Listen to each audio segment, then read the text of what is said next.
വല്ലതും അറിയോ?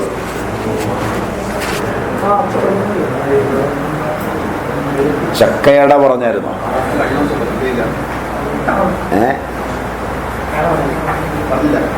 പറഞ്ഞില്ല.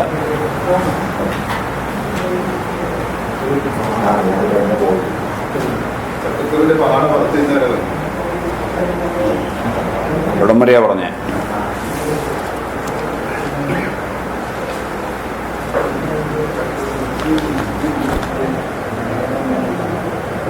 ചക്കക്കുരു സൂക്ഷിക്കുന്ന വിധമൊക്കെ പറഞ്ഞില്ലേ?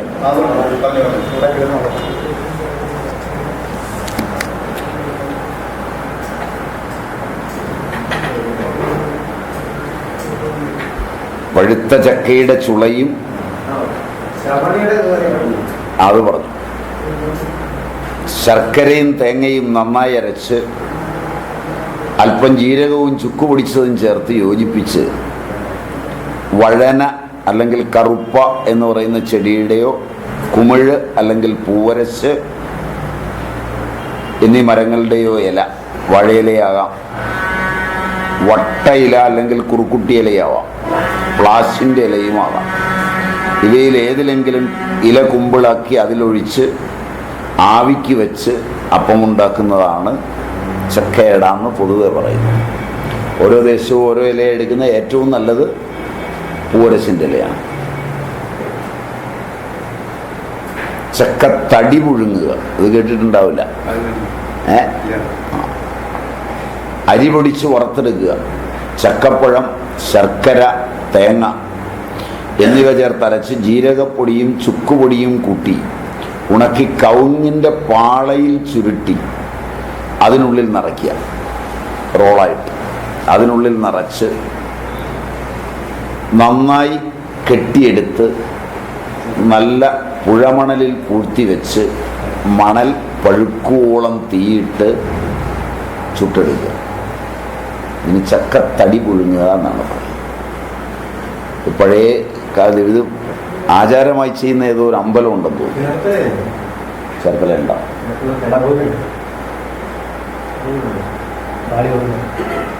പിന്നെ പ്ലാവിൻ്റെ വിറകാണ് ഗണപതി ഹോമത്തിന് ഉപയോഗിക്കുന്നത്. പല ഹോമങ്ങൾക്കും പ്ലാവിൻ്റെ വിറക് കത്തിക്കുന്നു എന്ന് പറയുന്നത് ഏറ്റവും വലിയ അണുനാശകങ്ങളിൽ ഒന്നാണ് പ്ലാവിൻ്റെ വിറക്.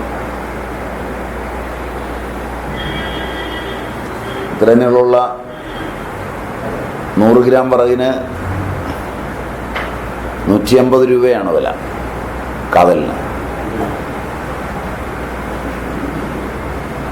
ഗ്രാം കണക്കിനാണ്. കേരളത്തിൽ നിന്നാണ് കൃത്യമായി കണ്ടിച്ച് ബാംഗ്ലൂർക്ക് നിത്യഹോമത്തിനായി കയറി പോകുന്നത്. അതുമാത്രം കച്ചവടമായി ജീവിക്കുന്ന ധാരാളം മുസ്ലിം കുടുംബങ്ങളുണ്ട് കേരളത്തിൽ. കൃത്യമായി കട്ട് ചെയ്തെടുത്ത് ഈ ഹോമദ്രവ്യങ്ങൾ, പൂജാദ്രവ്യങ്ങൾ ഇതെല്ലാം അവയിൽ വിശ്വാസം പുലർത്തി ഏറ്റവും അധികം വിൽക്കുന്നവർ ക്രിസ്ത്യൻ മുസ്ലിം കുടുംബങ്ങളാണ് കേരളത്തിൽ.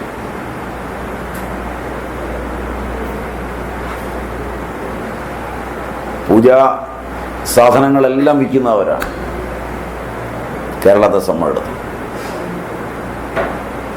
അതൊരു വൈചിത്ര്യമാണ് അളവ്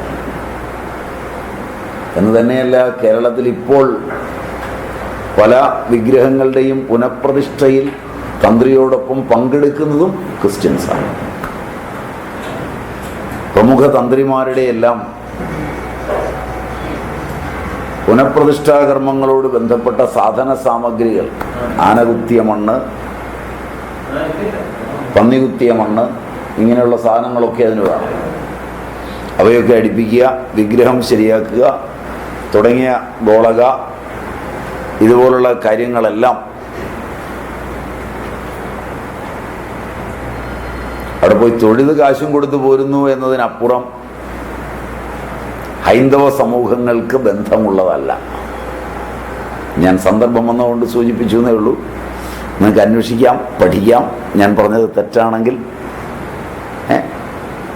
നിങ്ങളുടെ എത്ര പേർക്ക് അറിയുമെന്ന് എനിക്കറിയില്ലത്. കേരളത്തിലുടനീളം പ്രമുഖ തന്ത്രിമാരോടൊപ്പമുള്ളവരെല്ലാം തന്ത്രി കുടുംബങ്ങളുമായി ബന്ധമുള്ളവരെല്ലാം അങ്ങനെയാണ്. അല്ലാത്തവരോട് പൂജാദ്രവ്യങ്ങൾ മേടിച്ചാൽ തന്ത്രികൾ സമ്മതിക്കുകയും ഇല്ല. അങ്ങനെ കൂടി ഉണ്ട് എന്ന് പറഞ്ഞാൽ അത് കറക്റ്റാകുന്നത് ഇവർ കൊണ്ടുവന്നാലാണ്. അതിൻ്റെ കൃത്യത പുലർത്താൻ അവർക്കാണ് അറിയുന്നത്. അതിൽ അപൂർവം ചില തന്ത്രിമാർ, പേരുകേട്ട കേരളത്തിലെ ഏറ്റവും പ്രശസ്തരായ ചില തന്ത്രിമാർ ചാർത്ത് കൊടുക്കാറ് തന്നെയില്ല. ഇന്ന പ്രതിഷ്ഠയാണ് എന്നൊക്കെ പറഞ്ഞാൽ നേരെ അവിടെ ചെന്ന് ഞാൻ പറഞ്ഞു എന്ന് പറഞ്ഞാൽ മതി, അതിനുള്ളതൊക്കെ അവർ തരും.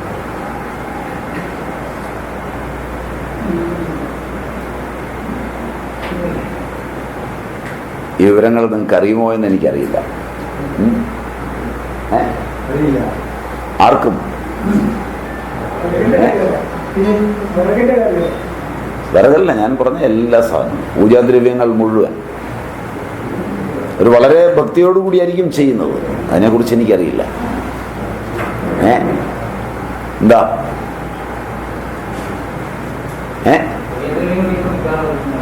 മിക്കവാറും ക്രിസ്ത്യൻസ് ഓർ മുസ്ലിംസ് ആ രംഗത്ത് നിന്ന് വളരെ കൂടുതലുണ്ട്. വളരെ ഭംഗിയായി ചെയ്യുന്നത്. ഈ കയറ്റി അയക്കുന്ന താന്ത്രിക സാധനങ്ങളെല്ലാം അവർ വഴിയാണ്. നിങ്ങളുടെ അറിവിന് ഞാൻ സൂചിപ്പിച്ചു എന്ന് മാത്രമേ ഉള്ളൂ. കാരണം വലിയ എന്താ പറയുക, ഈശ്വരപരങ്ങളായ കാര്യങ്ങളോട് ബന്ധപ്പെട്ട തൊഴിലുകൾ എന്ന് പറയുന്നവ കേരളത്തിൽ ചെയ്യുന്നത് കൂടുതൽ അവരാണ്. ഇതുകൊണ്ട് നിങ്ങൾ ചെയ്യാൻ പറഞ്ഞതല്ല, നിങ്ങൾ ചെയ്താൽ ശരിയാകത്തുമില്ല. അങ്ങനെ തെറ്റിദ്ധരിക്കണ്ട.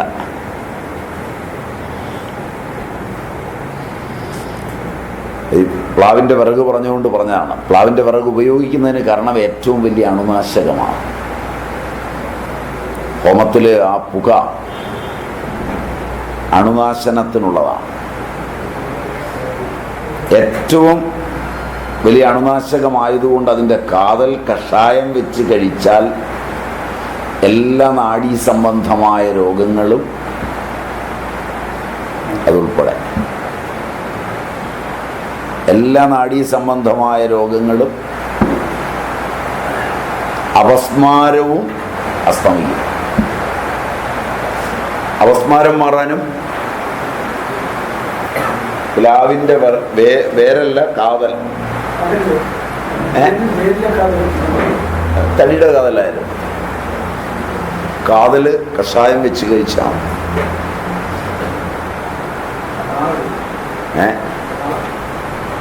ഡിപ്പെൻസ് രോഗത്തിൻ്റെ നിലയനുസരിച്ച്.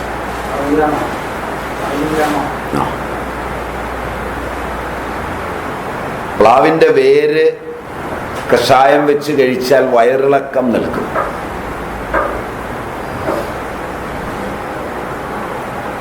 ഇല കഷായം വെച്ച് കഴിച്ചാൽ ജ്വരങ്ങൾ മാറും.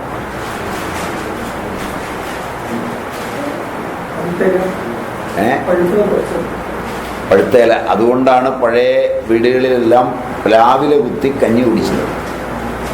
പഴുത്ത പ്ലാവില കുത്തി കഞ്ഞി കുടിച്ചാൽ പനി വരില്ല.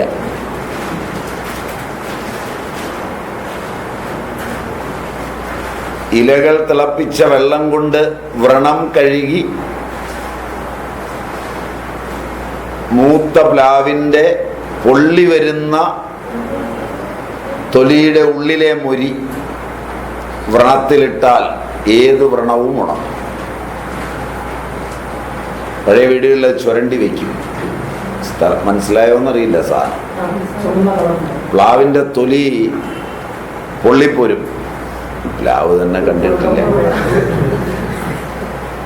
അതെങ്ങനെയാ ഈ പെരയ്ക്കകത്തിരുന്ന് സീരിയലും കണ്ടിരിക്കുകയല്ലേ, പിന്നെ പ്ലാവ് കാണുമോ?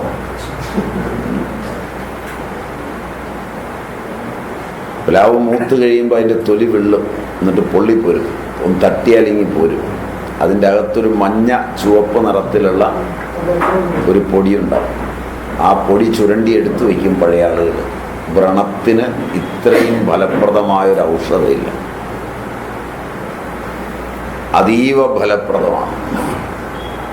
ഇവിടെ ഇരിക്കുക, ഇവിടെ ഇടയുണ്ട് ഒരു വീട്, അവിടെ ഇരുന്ന് അസ്വസ്ഥമാണ്ട്, ഇവിടെ ഇടയുണ്ട്.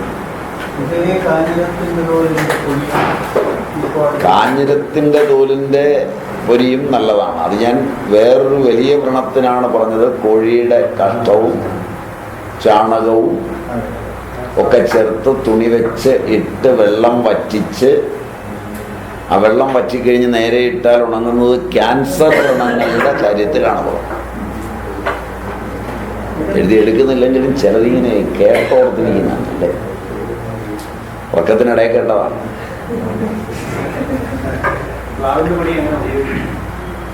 പ്ലാവിന്റെ പൊടി ചിരണ്ടി വെച്ചിട്ട് അതൊന്ന് തൂളിയാൽ മതി, വ്രണത്തിലേക്ക് തൂളിയാൽ മതി. വ്രണം കഴുകുന്നത് പ്ലാവില കൊണ്ട്, പ്ലാവില തിളപ്പിച്ച വെള്ളം പൊടിയിട്ട് കെട്ടിയാൽ മതി. സാധാരണ നിങ്ങൾ എന്തായാലും പറയുന്നത് വ്രണത്തിനിടുന്ന പൊടികളുണ്ടല്ലോ, അങ്ങനെയുള്ള പൊടിയൊക്കെ ഇടുന്ന പോലെ തന്നെ ഇട്ടാ മതി. അതുപോലുള്ളൊരു കുപ്പിയിലാക്കി വെക്കുക, അന്നേരം പിന്നെ വീട്ടുകാർക്കും തൃപ്തിയാവും. ഒരു തരി പച്ചക്കർപ്പൂരം ചേർത്തുള്ളൂ, അപ്പം മണവും ഉണ്ടാവും. അതിൻ്റെ ഒരു ചാലും കുഴപ്പമുണ്ടാവും, അത്രേ ഉള്ളൂ സാരം. ഏറ്റവും നന്നായി വേണം. ത്വക്ക് രോഗങ്ങളിൽ പ്ലാവിലെ അരച്ച് പൊട്ടിച്ചിട്ടാൽ പെട്ടെന്നുണങ്ങും. വേറെ ഒന്നും ചെയ്യേണ്ട കാര്യമില്ല.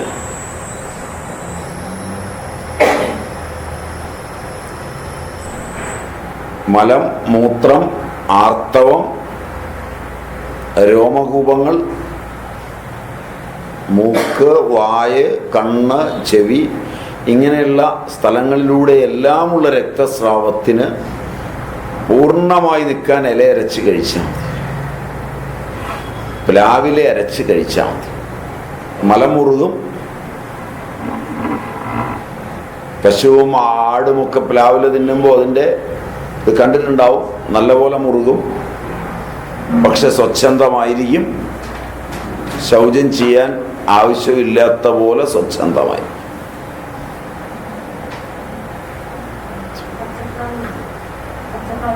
പച്ചപ്ലാവിലെ നല്ലതാണ്, പഴുത്ത പ്ലാവിലെ രക്തസ്രാവങ്ങളിൽ ഏറ്റവും നല്ലതാണ്. അതുകൊണ്ട് ഈ പണ്ട് കാലത്ത് എവിടെയെങ്കിലും തട്ടിമുട്ടുമൊക്കെ നട്ടുച്ചയ്ക്കൊക്കെ ആണെങ്കിൽ രക്തസ്രാവം നിൽക്കാൻ അപ്പോൾ തന്നെ പ്ലാവില പറിച്ചുകൊണ്ടെന്ന് അച്ഛനോ അമ്മയോ അരച്ചു കൊടുക്കും. ലേശം പഞ്ചസാരയും ചേർത്താണ് അവർ അരച്ചു കൊടുക്കുക, ചവർപ്പ് വരാതിരിക്കും. ചക്കക്കുരു കേരളത്തിൽ പണ്ട് വറുത്ത് തിന്നുമായിരുന്നു, ഇപ്പൊ തിന്നില്ല. അത് ചക്കക്കുരു വറുത്തതും മന്നങ്ങ അല്ലെങ്കിൽ വെടലത്തേങ്ങ എന്ന് പറയും. ഇത് പണ്ട് കാലത്ത് ഇങ്ങനെ ശരിയാക്കി വെച്ച് ഭർത്താവിന് കൊടുക്കും. നവോഢകളായ സ്ത്രീകൾ കുറച്ച് പ്രായമെത്തുമ്പോൾ ഭർത്താവിനെ ഇത് തീറ്റിക്കും. അത് അത്താഴം കഴിഞ്ഞ്. കാരണം ഇതിന് രണ്ടിനും കാമോദ്ദീപന ശക്തിയുണ്ടെന്നാണ് പറയുന്നത്. അതുകൊണ്ടാണ് അങ്ങനെ തീറ്റിക്കുന്നത്. കേരളത്തിലൊരു പ്രധാനപ്പെട്ട ഭക്ഷണമായിരുന്നു ഒരു സമയം.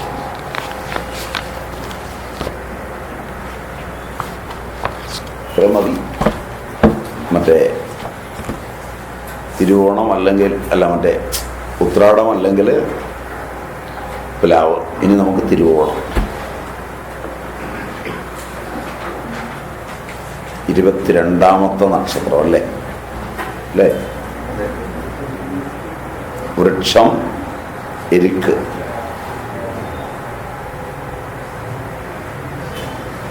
വിഷ്ണുവാണ് ഈ നക്ഷത്രത്തിന്റെ ദേവത. ദേവഗണം, പുരുഷയോനി. ഇത് സൃഷ്ടി നക്ഷത്രമാണ്. ഇതിന്റെ ഭൂതം വായു, മൃഗം കരിങ്കുരങ്ങ്, പക്ഷി കോഴി. ഈ നക്ഷത്രം മുഴുവൻ മകരം രാശിയിൽപ്പെടുന്നതാണ്. 17ാം ഭാഗത്താണ് ഉദയമെന്നാണ് പൗരാണികർ പറയുന്നത്. മുഴക്കോൽ പോലെ 3 നക്ഷത്രങ്ങളായി കാണുന്ന തിരുവോണം ഉച്ചത്തിലെത്തുമ്പോൾ മേടം രാശിയിൽ 1 നാഴിക 12 വിനാഴിക ചെല്ലും. തിരുവോണം, ശ്രവണം, വിഷ്ണുശ്രുതി, ശ്രോണം എല്ലാം തിരുവോണത്തിൻ്റെ പര്യായങ്ങളാണ്. തിരുവോണത്തിൻ്റെ ആദ്യ 4 നാഴിക അഭിജിത്ത് നക്ഷത്രമാവും. ഓണം നക്ഷത്രത്തിൽ ജനിക്കുന്നവർക്ക് നക്ഷത്രപക്ഷപ്രകാരം ആദ്യ ദശ ചന്ദ്രൻ്റെതാണ്. ഇത് അന്നപ്രാശത്തിൻ്റെ നാളാകയാൽ മിക്ക മുഹൂർത്തങ്ങൾക്കും നല്ലതാണ്. പ്രതിഷ്ഠ, ഗൃഹനിർമ്മാണം, ഉപനയനം, ശാന്തികർമ്മം, പൗഷ്ടിക കർമ്മം എന്നിവയ്ക്കൊക്കെ പ്രത്യേകം ഉത്തമമാണ്. ഓണം നാളിൽ കിഴക്കോട്ടുള്ള യാത്ര മാത്രം വർജ്യമാണ്. കീർത്തിമാനും വിദേശവാസിയും ദാനശീലനും സദ്ഭാര്യനും ധനികനും സഞ്ചാരശീലനും ഐശ്വര്യം ഉള്ളവനും ബുദ്ധിമാനും ആണ് തിരുവോണം നാളിൽ ജനിക്കുന്നതെന്ന് ഹോരാശാസ്ത്രപ്രകാരം പക്ഷം.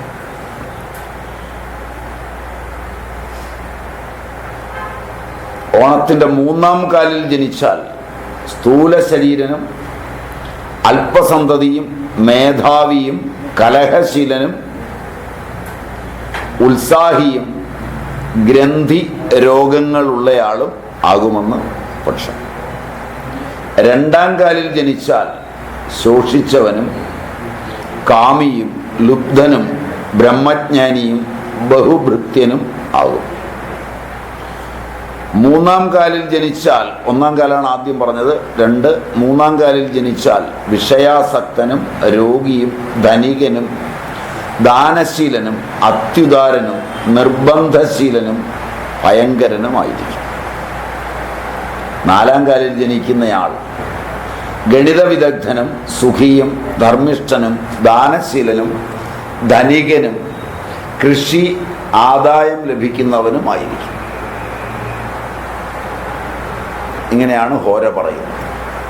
തിരുവോണം നാളിൽ ജനിക്കുന്നവർക്ക് പല ശാസ്ത്രങ്ങളിലും അറിവുണ്ടായിരിക്കും.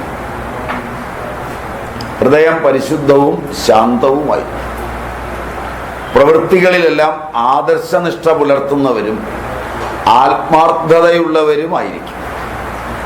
ചതിവഞ്ചന തുടങ്ങിയ ദ്രോഹപ്രവൃത്തികൾക്ക് അനുകൂലിക്കുന്നവരായിരിക്കില്ല. ഈ നാളുകാർക്ക് ദീർഘവീക്ഷണം കുറവാണെന്നതാണ് ഒരേ ഒരു ദോഷം.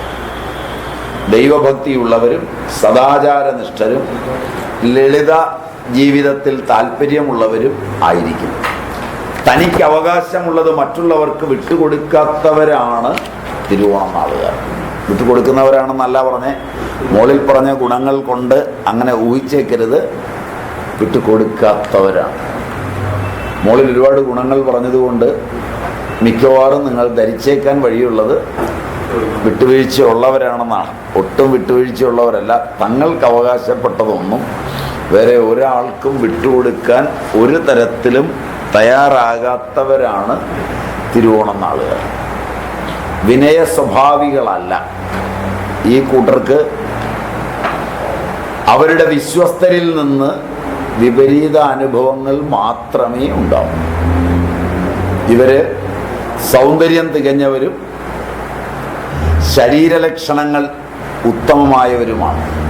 കുട്ടിക്കാലം മുതൽ സ്വാശ്രയശീലമുള്ളവരാകയാൽ ഈ നാളുകാർ അഭിവൃദ്ധിയുള്ളവരാണ്. വളരെ ചെറുപ്പത്തിലേ അവർ സ്വന്തം കാലേ നിൽക്കാൻ ശ്രമിക്കും.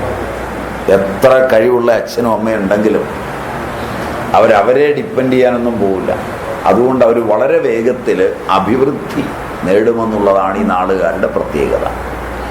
ശ്രുതവാൻ, വിദേശവാസി, ദാതാ, സുകളത്രവിത്ത വിഖ്യാത, അടന, ശ്രീമാൻ, ധീമാൻ, വ്യയ, ഭാരാർത്ഥോ, വിഭു, ശ്രവണജാത എന്നിങ്ങനെയാണ് അതിൻ്റെ പ്രമാണം.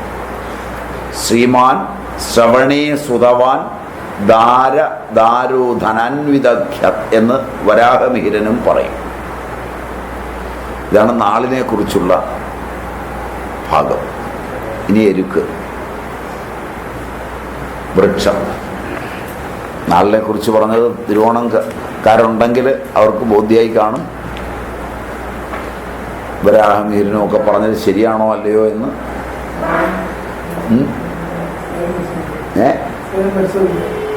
സ്വയം പരിശോധിക്കാം. കൂടാതെ ആ നാളുകാർ വീട്ടിലൊക്കെ ഉണ്ടെങ്കിൽ പതുക്കെ ഒന്ന് നോക്കാം. എന്നിട്ട് കുറേയെങ്കിലുമൊക്കെ ശരിയുണ്ടോ, തിരുവോണംകാരെ പരിചയപ്പെട്ടിട്ടുണ്ടോ? ഇല്ല. കുറച്ചെങ്കിലുമൊക്കെ ശരിയുണ്ടാവുമോ?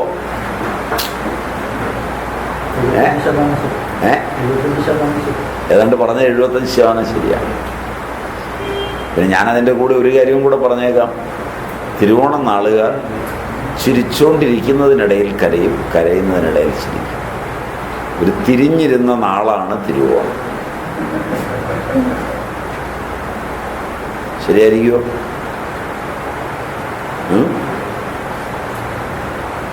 ഈ നാളുകാരെ പരിചയപ്പെട്ടിട്ടുണ്ടോ? ഇല്ല. ഉണ്ടോ? പറഞ്ഞ പോലൊക്കെ ഉണ്ടോ? ഇല്ല. അത്ര ശ്രദ്ധിച്ചിട്ടില്ല.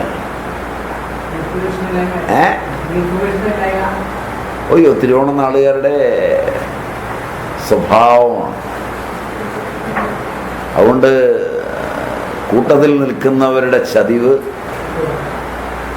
എപ്പോഴും അനുഭവിക്കുന്ന നാളുകളിൽ ഒന്നാണ് തിരുവോണം. എന്നിട്ട് കിടന്ന് നിലവിളിക്കുകയും ചെയ്യും.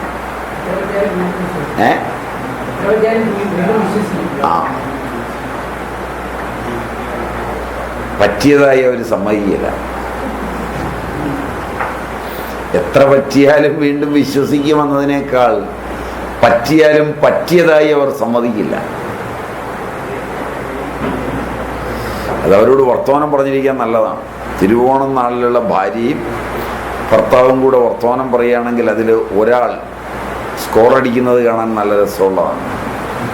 വൈകുന്നേരം ആകുമ്പോൾ ടെറസിൻ്റെ മുകളിൽ കയറിയിരുന്ന് നടന്നു പോകുന്ന ഗോപാലകൃഷ്ണനെ നോക്കി ഭാര്യ തിരുവോണം നാളുകാരി പറഞ്ഞു, ഗോപാലകൃഷ്ണനല്ലേ അങ്ങ് പോകുന്നു, നല്ല വെള്ളമാണ്, പൂക്കുറ്റിയായിട്ടാണ് പോകുന്നത്. ഓ, അവൻ കാരണം അപ്പൻ. നിങ്ങൾ വേറെ ഗുണാരമൊന്നും പറയണ്ട, അവളുടെ കേമം കൊണ്ടായിപ്പോൾ അവൻ ഈ വെള്ളം അടിച്ച് നടക്കുന്ന. ഉടനെ അവൻ്റെ സൈഡാവും. ശരിയാ നീ പറഞ്ഞത്, ഞാനും ഓർത്തായിരുന്നു, അവള് കുറച്ച് കുഴപ്പമാണ്. നിങ്ങളാരാ അത് തീരുമാനിക്കാൻ? ഇതാണ് തിരുവോണം. ശരി പോലെ ഉണ്ടോ? തിരുവോണംകാർക്ക് ചിന്തിക്കാം, ശരി പോലെ ഉണ്ടോ? ഇല്ല.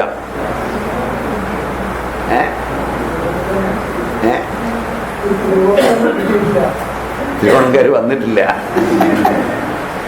വരട്ടെ, നമുക്ക് അന്നേരം നോക്കാം.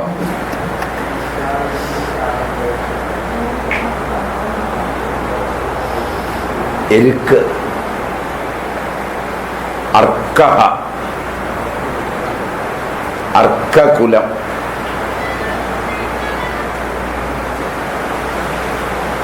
സൂര്യാഹ്വഃ, വിക്ഷീരഃ, ക്ഷീരപർണി, അസ്ഫോടം, വസുകഃ,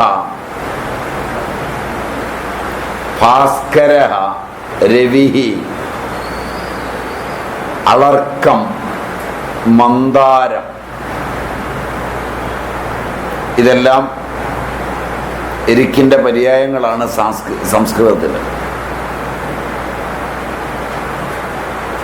കലാട്രോപ്പിസ് ജൈജാൻറ്റിയാലിൻ എന്നാണ് ബൊട്ടാണിക്കൽ നെയിം.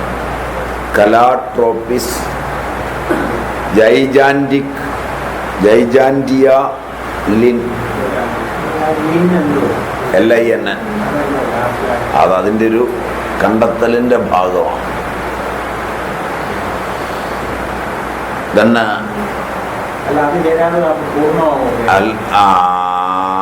അത് ചേരണം. അതെല്ലാത്തിനും ലീനല്ല, വേറെ വർഗങ്ങൾ. അസ്ക്ലിപ്പിയേഡിസിയെ എന്നാണ് അതിൻ്റെ ഫാമിലി. ASCLEPIA DACEA ഇതാണ് family.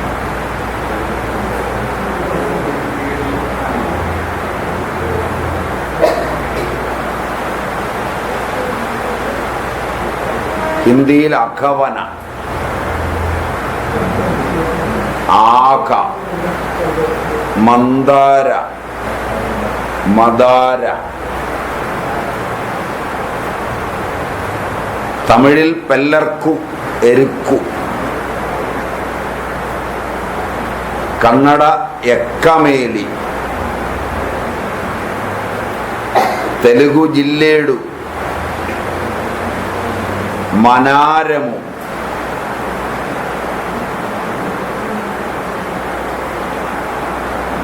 English gigantic swallow wort,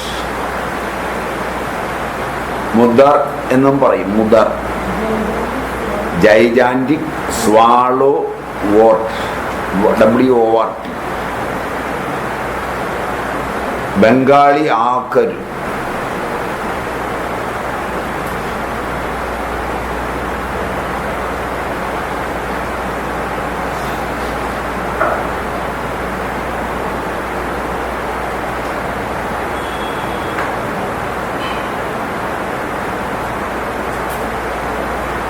കലാട്രോപ്പിസ് gigantea, Calotropis procera എന്ന് 2 വെറൈറ്റി കാണാറുണ്ട്.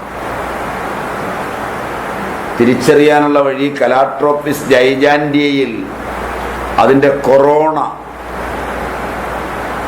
ലോബുകൾ, ആ കൊറോണ ലോബുകൾ സ്റ്റാമിനയുടെ കോളത്തേക്കാൾ താന്നിരിക്കും.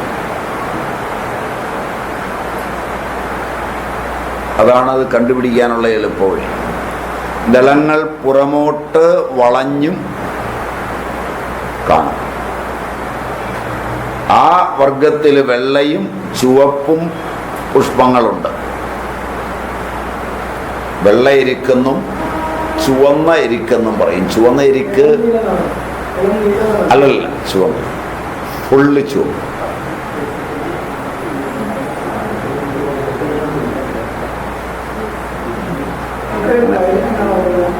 വയലറ്റ് നിറത്തിലും കാണാം. വയലറ്റ് അല്ല, ഒരു നീല, വെള്ളയിൽ നീല കലർന്ന.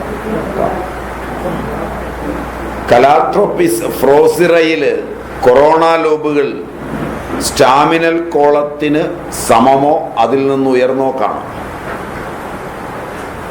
പുഷ്പങ്ങൾ നിവർന്നാണ് കാണുക. അതിൽ ചുവന്ന പൊട്ടുകളുണ്ട്. അതാണ് ചുവന്ന എരിക്ക് എന്നറിയപ്പെടുന്നത്. പൂർണ്ണമായി ചുവന്ന എരിക്ക് എന്ന് പറയുന്നത് അതാണ്. അത്യപൂർവമാണ്. രാജസ്ഥാൻ പ്രദേശങ്ങളിലാണ് അത് കൂടുതൽ കണ്ടിട്ടുള്ളത്.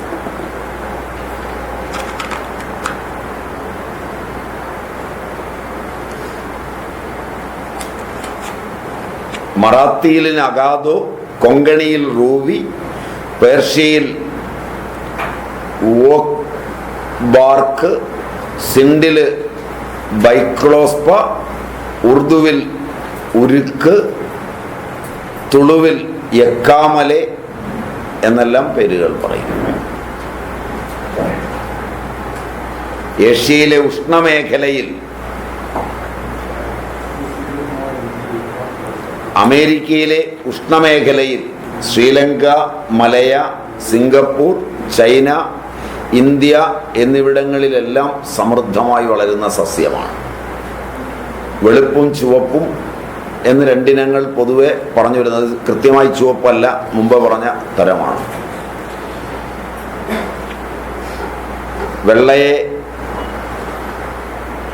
ശൈവമെന്നും ചുവപ്പിനെ ശാക്തേയമെന്നും നിലയിലാണ് തന്ത്രാഗമങ്ങൾ കാണുന്നത്. താന്ത്രിക ആരാധനകളിലും ആചാരങ്ങളിലും പ്രത്യേകം പ്രാധാന്യമുള്ളവയാണ് എരിക്ക്. ആ നിലയിൽ എരിക്ക് മാത്രം കൊണ്ട് ഭ്രാന്ത് വന്നവർ ധാരാളമുണ്ട്.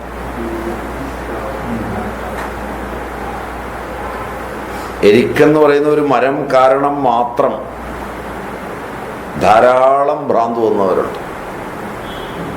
കഴിച്ചിട്ടൊന്നുമല്ല, പേടിക്കണ്ട. കാരണം പ്രായമേറിയ എരിക്ക് നിൽക്കുന്ന മണ്ണ് പുറമെ ചുറ്റും മാറ്റി വേര് തന്നെത്താൻ പറിച്ചെടുത്താൽ അതിനുള്ളിലൊരു ഗണപതി വിഗ്രഹം ഉണ്ടാവും.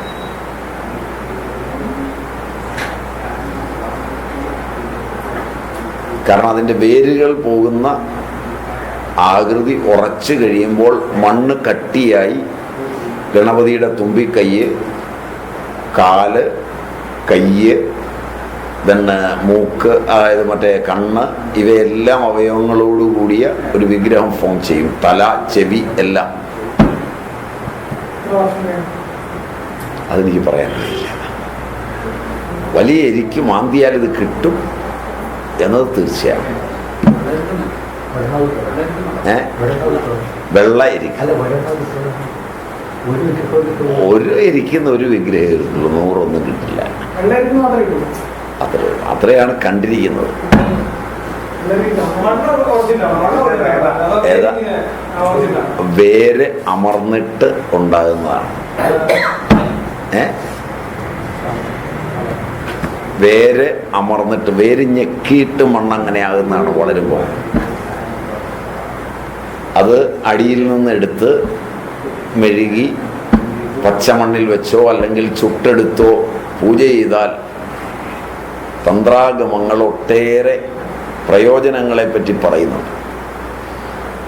ഇത് മാന്താനായിട്ട് തന്ത്രാഗമങ്ങൾ വായിച്ചിട്ട് ആളുകൾ ഇറങ്ങിത്തിരിക്കും. ക്ഷമയുണ്ടാവില്ല. എരിക്ക് വേണ്ടത്ര പ്രായമായതായിരിക്കില്ല. മാന്തുമ്പോൾ ഇത് പൊടിഞ്ഞു പോകും. അത് കഴിഞ്ഞാൽ അടുത്ത എരിക്ക് പോയി മാന്തും, വീണ്ടും അടുത്തത് മാറും. കുറെ കഴിഞ്ഞാൽ ഇത് പ്രാന്തായിട്ട് മാറും. അങ്ങനെ പ്രാന്തന്മാരുണ്ടായി എന്നാണ് പറയുന്നത്. അങ്ങനെ പ്രാന്തന്മാരെ കണ്ടിട്ടുണ്ട്. ഇത് മാന്തി മാന്തി, അതുകൊണ്ട് പറഞ്ഞാണ് ഒന്നിലധികം.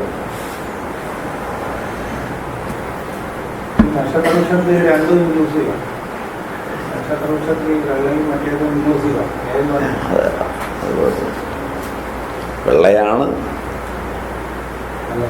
ശൈവം.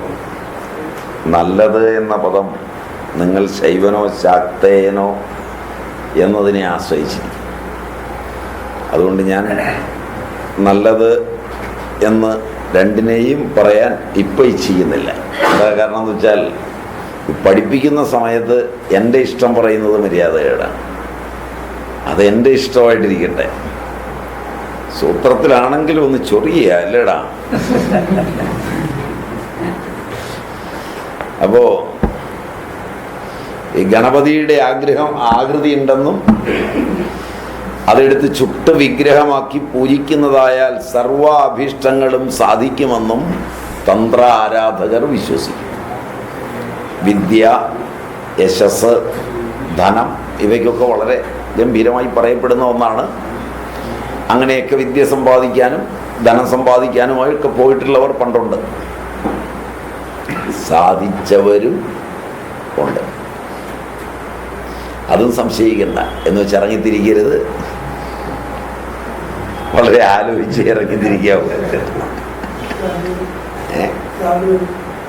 ഭ്രാന്ത് വന്നോണം നിർബന്ധമില്ല. കാരണം വെച്ചാൽ ഇതൊരു ക്ഷമയും, ഇത്തരം കാര്യങ്ങൾക്ക് ഇറങ്ങിത്തിരിക്കുമ്പോൾ ആദ്യം ക്ഷമയുണ്ടോയെന്ന് നോക്കണം. 2, അതിനകത്ത് നിൽക്കാനുള്ള തിതിക്ഷ, അതിനുള്ള ആ സ്ഥൈര്യമൊക്കെ ഉണ്ടോയെന്ന് നോക്കണം. ഇതൊക്കെ ഓരോന്നിലും ചെന്ന് തൊട്ട് ഒന്നും നേരെയാകാതെ നടക്കുന്നതിനിടയിൽ നടത്തുന്ന പണിയാകുമ്പോഴാണ് ഭ്രാന്ത് വരുന്നത്. മറ്റത് അതിനോട് താല്പര്യം പുലർത്തി ചെയ്യുമ്പോൾ അതുണ്ടാവില്ല. സാധാരണ തരിശുഭൂമിയിലും തീവണ്ടിപ്പാതയുടെ ഇരുപുറങ്ങളിലും റോഡരികിലും ശ്മശാനങ്ങളിലും ഉഷ്ണമേഖലയിൽപ്പെട്ട എല്ലാ സംസ്ഥാനങ്ങളിലും എനിക്ക് ധാരാളമാണ്. മാറാവ്യാധികളെ ആവാഹിക്കുന്നതിന് കഴിവുള്ള ഒരു സസ്യമെന്ന് പഴമക്കാരുടെ ഇടയിൽ പ്രചാരം നേടിയിട്ടുള്ള ഒന്നാണ് എരിക്ക്. കൊടുത്തു രോഗം മാറ്റുകയല്ല, ഏത് മാറാരോഗത്തെയും എത്ര വലുതായാലും ആവാഹിക്കാൻ കഴിയുമെന്ന് വിശ്വാസമുള്ള ഒരു സസ്യമാണ്. അതുകൊണ്ട് പരീക്ഷിച്ചു നോക്കുക. വളരെ രോഗിയുടെ നെറ്റിയിൽ എണ്ണയോ നെയ്യോ പുരട്ടിയിട്ട്, നല്ല പശുവിൻ നെയ്യ് അല്ലെങ്കിൽ നല്ല എണ്ണ നെറ്റിയിൽ പുരട്ടുക. എന്നിട്ട് എരിക്കിൻ്റെ ഇല കൊണ്ട് വടിച്ചെടുക്കുക. ഇതാണ് അതിൻ്റെ പ്രോസസ്സ്. എരിക്കല പറിക്കരുത്, ചെടിയേൽ നിർത്തി പുരട്ടിയെടുക്കുക. പുറം ഭാഗം കൊണ്ട്, അകഭാഗം കൊണ്ട്, അതിൻ്റെ മുകളിലേക്ക് നിൽക്കുന്നുണ്ടാവും. ആ ഭാഗം കൊണ്ട് പതുക്കെ തൂത്തെടുക്കുക. പ്രാർത്ഥനാപൂർവം തൂത്തെടുത്ത് കഴിഞ്ഞാൽ ആ പുരട്ടുന്നതോടെ അയാളുടെ ദീനം മാറുമെന്നാണ് പ്രാചീന വിശ്വാസം. വളരെ ആഴമുള്ള വിശ്വാസമാണ്. ഇത് മാത്രം ചെയ്യുന്ന തന്ത്ര കുടുംബങ്ങൾ ഉണ്ടായിരുന്നു കേരളത്തിൽ. വേറെ ഒരു മരുന്നും ചെയ്യില്ല, രോഗിയെ കൊണ്ടുവരാൻ പറയും. അവരുടേതായ വിശ്വാസപ്രകാരമുള്ള പൂജ മുതലായവയൊക്കെ ഉണ്ടാവും. അതൊന്നും ഇതിന് ബാധകമല്ല. അതൊക്കെ ആ വിശ്വാസം ഉറപ്പിക്കാൻ വേണ്ടിയുള്ള പ്രക്രിയകളാണ്. ആ പൂജ ഹവനം മുതലായതൊക്കെ കഴിഞ്ഞ് കുളിയും തേവാരവും ഒക്കെ കഴിഞ്ഞു വരുന്ന ആള് രോഗിയുടെ നെറ്റിയിൽ എണ്ണയോ നെയ്യോ പുരട്ടി കൊണ്ടുപോയി അത് തൂക്കുമ്പോൾ രോഗം മാറുമെന്ന് പറയപ്പെടും. ഇതിൻ്റെ ഇലകൾ അണ്ഡ ദീർഘായത ലഘുപത്രങ്ങൾ സമ്മുഖമായി വിന്യസിച്ചിട്ടുള്ളതാണ്. ഇങ്ങനെ സമ്മുഖമായാണ് വിന്യസിച്ചത്. അങ്ങനെയാണ് ഇലകൾ. ഇലയ്ക്ക് 15x7 സെൻറ്റിമീറ്റർ വരെ വലിപ്പം ഉണ്ടാവും. അറ്റം കൂർത്തതാണ്. ആധാരഭാഗം ഊന ഹൃദയ ആകാരത്തിലാണ്, തൂങ്ങിക്കിടക്കുന്ന ഹൃദയത്തിൻ്റെ ആകാരത്തിലാണ്. പത്രസീമാന്തം തരംഗിതമാണ്. പത്രഫലകം തടിച്ചതാണ്. ചെറുപ്പത്തിൽ ഇരുപുറങ്ങളിലും പശയുള്ള വെളുത്ത മൃദു രോമങ്ങളുള്ളതും, ചെറിയ ചെറിയ വെള്ള നിറത്തിലുള്ള രോമങ്ങളോടുകൂടിയത്, മങ്ങിയ പച്ച നിറത്തിലുള്ളതും ആണ്. പത്രവൃന്ദം കുറുകിയതാണ്. എല്ലാ കാലത്തും പൂക്കുന്ന എരിക്കിന് വസന്തം പ്രത്യേകിച്ചില്ല, ഏത് കാലത്തും പൂക്കും. ശരിയായ പൂക്കാലം, കൂടുതൽ പൂവുള്ള കാലം ഡിസംബർ മുതൽ മെയ് ജൂൺ വരെ മാസങ്ങളാണ്. ഇതത്ര സ്വീകാര്യമായി സ്വീകരിക്കേണ്ട. കേരളത്തിലെ ഏറ്റവും കൂടുതൽ പൂക്കൾ കാണുന്നത് ഏപ്രിലാണ്. എരിക്ക് നിറച്ച് പൂത്തൊലഞ്ഞ് നിൽക്കുന്നത് ഏപ്രിൽ മാസത്തിലാണ്. അതുകൊണ്ടാണ് ഡിസംബർ മുതൽ മെയ് വരെയുള്ളത് എന്ന് പറയുമ്പോൾ ഏപ്രിലും അതിൽപ്പെട്ടു. അതുകൊണ്ട് മറ്റ് സമയങ്ങളിലും ഇതിൽ നിറച്ച് പൂക്കളുള്ളത് കൊണ്ട് ഇതിനെ അത്രയങ്ങ് വിശ്വസിക്കേണ്ട, പല സമയത്തും കാണാം. എന്നാലും ഏറ്റവും കൂടുതൽ ഏപ്രിലാണ്. ഏപ്രിൽ മാസത്തിലാണ് അത് പൂത്തൊലഞ്ഞ് നിൽക്കുന്നത്. ഇലകളുടെ കക്ഷങ്ങളിലെ ഛത്ര മഞ്ചരികളിൽ പൂക്കൾ അകന്നകന്ന് വിരിയുന്നത് നല്ല ഭംഗിയിലാണ്. എരിക്കിൻ്റെ പൂ കാണാൻ നല്ല ഭംഗിയാണ്. ഇതിൻ്റെ മൊട്ടുകൾ വലുതും കട്ടപ്പല്ലിൻ്റെ ആകൃതിയിലുള്ളതുമാണ്. അതായത് നമ്മുടെ അണപ്പല്ലിൻ്റെ ആകൃതിയിലുള്ള.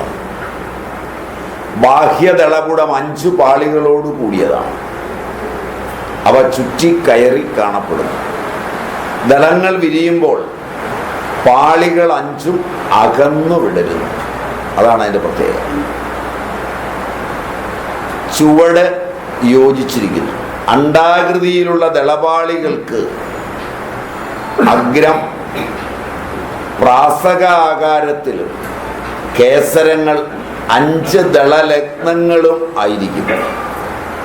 തന്തുക്കൾ കുഴലാകൃതിയിൽ കൂടിച്ചേർന്നവയും ആണ്. വെള്ളപ്പൂക്കൾ അല്പം പച്ച കലർന്ന വെള്ളയും ചുവപ്പിൻ്റേത് ചെറിയ തോതിലോ പൂർണ്ണമായോ വയലറ്റ് നിറമുള്ളതോ നീല നിറത്തിലുള്ളതോ ആകും. എന്നാൽ ഈ നീല കലരാത്ത കൃത്യമായ ചുവപ്പ് താന്ത്രിക മതത്തിൽ വളരെ പ്രാധാന്യമുള്ളതാണ്. ഇത് അത്യപൂർവമാണ്. വളരെ അപൂർവമായി മാത്രമേ കാണാൻ കഴിയൂ. അവയെക്കുറിച്ചുള്ള അത്ഭുതങ്ങൾ തന്ത്ര സാധകരുടെ ഇടയിൽ അങ്ങേയറ്റം പ്രചാരം നേടിയിട്ടുണ്ട്.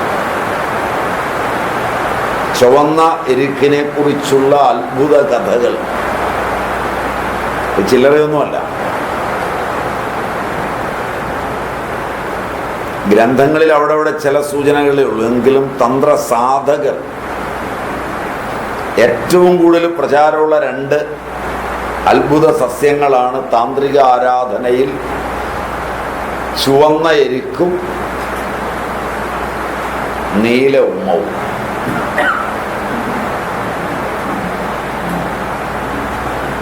ഇത് രണ്ടുമാണ് ഏറ്റവും പ്രചാരത്തിലിരിക്കുന്നത്. നീലയുമ്മം അല്ലെങ്കിൽ കറുത്തുമ്മം വളരെ പ്രചാരമുള്ളതാണ്. അതിൻ്റെ അത്ഭുതങ്ങളെക്കുറിച്ച് ഒരുപാട് കഥകളുണ്ടാവും. അതുകൊണ്ട് അങ്ങനെ ഉണ്ട്. അത് കേട്ടാൽ അത്ഭുതപ്പെടേണ്ട, ഇഷ്ടം പോലെ ഉണ്ടെന്ന് സാരം.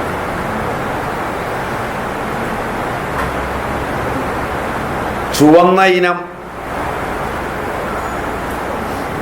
1 രാജനിഘണ്ടുവിലും ഭാവപ്രകാശത്തിലും വിവരിക്കുന്നുണ്ട്. വേറെ ഗ്രന്ഥങ്ങളിൽ കണ്ടിട്ടില്ല. ദളങ്ങൾക്ക് 1.5 സെന്റിമീറ്റർ വരെ നീളം വരും. കേസര തന്തുക്കളുടെ മുകളിൽ നിന്ന് കിരീടം പോലുള്ള ചുരുണ്ട പാദങ്ങളോടുകൂടിയ ചൂടകൾ ഉണ്ടാവും. ഓരോ പെൺപൂവിലും ഈ 2 ലവിത്രക ബിംബങ്ങൾ ഉണ്ടാവും. അവ പച്ച നിറമുള്ളവയാണ്. അവ ചർമ്മിലമായ പുറന്തോടുള്ളവയും ഉള്ളിൽ ജാലിക നാരുകളുള്ളവയുമാകും. നെറ്റ് പോലെ ആകും. വിത്തുകൾ പരന്ന് അണ്ഡാകൃതിയിലുള്ളവയും തലപ്പത്ത് പഞ്ഞിക്കെട്ടുള്ളവയുമാണ്. അപ്പൂപ്പന്താടി എന്ന് പറയുന്നത് ഈ സാധനവും മറ്റേ വേലിപ്പരുത്തിയാണ് പൊതുവെ പൊട്ടിയാൽ അപ്പൂപ്പന്താടിയായിട്ട് പറക്കുന്നത്. ഇത് രണ്ടുമാണ് പൊതുവെ കണ്ടിട്ടുള്ളത്. വേറെ ഒരു സാധനമുണ്ട്, വള്ളിയായിട്ട് മോളിൽ പോയിട്ട് വലിയ പഞ്ഞിക്കായായിട്ട് അതിൽ നിന്ന് പൊട്ടി വീഴുന്നത്. അതും ഏതാണ്ട് അപ്പൂപ്പന്താടിയാണ്. ഇത് 3മാണ് പ്രധാനമായുള്ളത്. അത് ഉന്നം അപ്പൂപ്പന്താടി എന്ന് പറയാൻ പറ്റില്ല. കാരണം ഉന്നത്തിൻ്റെ കായും അതിൻ്റെ പഞ്ഞിയും തമ്മിൽ ബന്ധിച്ച് നിൽക്കുന്നില്ല, കാര്യമായി ബന്ധിച്ച് നിൽക്കുന്നില്ല. മറ്റേ ഇതിൻ്റെ കായ എടുത്തുകൊണ്ടാണ് ഇത് പറക്കുന്നത്. മനസ്സിലായോ എന്നറിയില്ല. ഇതിൻ്റെ കായ ഒരു പരന്ന കായ ഇങ്ങനെ വിടർന്നിരിക്കുന്ന നൂല് പോലുള്ളത് ഇങ്ങനെ ഊതി പറന്ന് പോകുന്നത്, കാറ്റത്ത് പറന്നു പോയി ദൂരെ വീഴുന്നത്. ഇത് അതുപോലെ തന്നെ വേലിപ്പരുത്തി അങ്ങനെ തന്നെയാണ്, ഇങ്ങനെ വളഞ്ഞിട്ടൊരു കായായിരിക്കും. അത് കൂടാതെ ഒരെണ്ണം കൃത്യമായ അപ്പൂപ്പന്താടിയായിട്ട് ഒരുപാട് കായോട് കൂടിയുള്ളത് ഉന്നത്തിൻ്റെ കാ പോലെ വലിപ്പമുള്ളൊരു കായുണ്ട്. അത് പൊട്ടി വീണ് കഴിഞ്ഞാൽ തോണി പോലെ 2 ഭാഗം കിട്ടും. കണ്ടിട്ടുണ്ടോയെന്നറിയില്ല. അത് വള്ളിയിലുള്ളതാണ്. അതൊക്കെ ഇപ്പം നിങ്ങളുടെ ഒന്നും പറമ്പിലുണ്ടാവാൻ വഴിയില്ല. കാരണം നിങ്ങൾ റബ്ബർ വെച്ച് കയറുകയല്ലേ. അവിടെയൊക്കെ കാണും.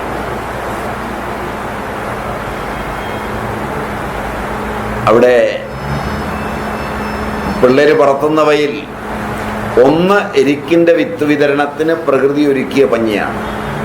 കായുടെ മധ്യത്തിൽ കാണുന്ന വെളുത്ത ചരട് പോലുള്ള ഞരമ്പിൽ കുത്തനെ അടുക്കി പുറമേയുള്ള പഞ്ഞി കൊണ്ട് മൂടിയിരിക്കും. അങ്ങനെയാണ് കായിരിക്കുന്നത്. എരിക്കിൻ്റെ ഇലയ്ക്കും കറയ്ക്കും വമനമുണ്ടാക്കുന്ന മണമുണ്ട്. ഇലയ്ക്കുമുണ്ട്, കറയ്ക്കുമുണ്ട്. എൻ്റെ മണം അടിച്ചാൽ ഒരു ഛർദ്ദിക്കാൻ വരുന്ന മണം. രസം, എരിവ്, കയ്പ്, കടുതിക്തം. ഗുണം ലഘു, രൂക്ഷം, തീഷ്ണം, സരം. വീര്യം, ഉഷ്ണവീര്യം. വിഭാഗം, കടു, എരിവ്. രാസഘടകങ്ങൾ. വേരിൽ നിന്ന് തിക്തരസപ്രധാനമായ ചില രാസഘടകങ്ങൾ ഉണ്ട്, വേരിൽ നിന്ന് കിട്ടുന്നതായുണ്ട്. ഇതിൻ്റെ പാല് സാധാരണ പശുവിൻ പാലും മറ്റും ഉറ കൂട്ടാൻ ആദിവാസികളൊക്കെ ആദ്യം ഉപയോഗിക്കുന്നതാണ്. ഇതിൻ്റെ കറയെടുത്ത് ഒഴിച്ചാൽ പാലുറ കൂടും. അതിന് കൂട്ടാൻ ഉപയോഗിച്ചു. തൈരില്ലാതെ വന്നാൽ കഴിക്കുമ്പോൾ അത്ര വലിയ വിഷമാണെന്ന് പറഞ്ഞുകൂടാ, വിഷമുണ്ടതിൽ. പാല് പുളിപ്പിക്കുന്നതിന് ഇതാണ് ഉപയോഗിച്ചിരുന്നത്. മഡർ,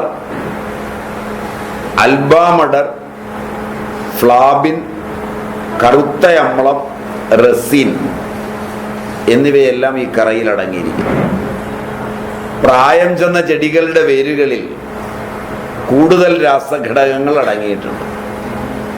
ഹൃദയത്തിൽ പ്രവർത്തിക്കുന്ന യൂസ്കരിൻ, കലാട്രോപ്പിൻ എന്നീ രണ്ട് ഘടകങ്ങൾ ഇതിനകത്തുണ്ട്, എരിക്കിലുണ്ട്. അതുകൊണ്ടാണ് എരിക്ക് പൗരാണികർ വളരെ കൂടുതലായി ഈ ആവശ്യത്തിന് ഉപയോഗിച്ചു. കാണ്ഡത്തിൻ്റെയും വേരിൻ്റെയും തൊലിയിൽ അമേരിൻ, ജൈജാൻഡിയോൾ, കലാട്രോപ്പിയോൾ എന്നീ 3 രാസവസ്തുക്കൾ. ഇലയിലും തണ്ടിലും നൈട്രജനും സൾഫറും കൂടിയ ജൈജാൻഡിൻ എന്ന വിഷമുള്ള പാൽക്കറയുണ്ട്. അതാണ് വിഷം. അത് നൈട്രജനും സൾഫറും ചേർന്ന ഒന്നാണ്. അതിന് ജൈജാൻഡിൻ എന്നാണ് പേര്. അകുണ്ടാരിൻ എന്ന ഘടകവും ഇലയിൽ കാണും. ബീറ്റ സിസ്റ്റോസ്റ്റെറോൾ ഇലയിലും തണ്ടിലുമുണ്ട്. പൂവിൽ ബീറ്റ അമറിൻ, സ്റ്റിഗ്മാസ്റ്റെറോൾ എന്നിവയുമുണ്ട്. കറയിൽ Proteas, കലാട്രോപ്പിൻ, F1 കലാട്രോപ്പിൻ, F11 എന്നിവയുമുണ്ട്. ഇതിൽ പ്രോട്ടിയോലിറ്റിക് എൻസൈമുകളും ധാരാളമാണ്. പൂക്കളിൽ എവാനിഡിൻ, റാംനോഗ്ലൗഡ് എന്നിവയുമുണ്ട്. ബീറ്റ റാംനോഗ്ലൗഡ് ഉണ്ട്. കറയിൽ ഉസാരിജെനിൻ, സിറിയോജെനിൻ, പ്രോസറോസൈഡ്, കലാട്രോപ്പാജെനിൻ എന്നിവയും കാണാം. കറയിലും ഇലയിലും കാർഡനോലൈഡ്സ് ധാരാളമുണ്ട്. ഇതാണ് അതിൻ്റെ രാസഘടകങ്ങൾ.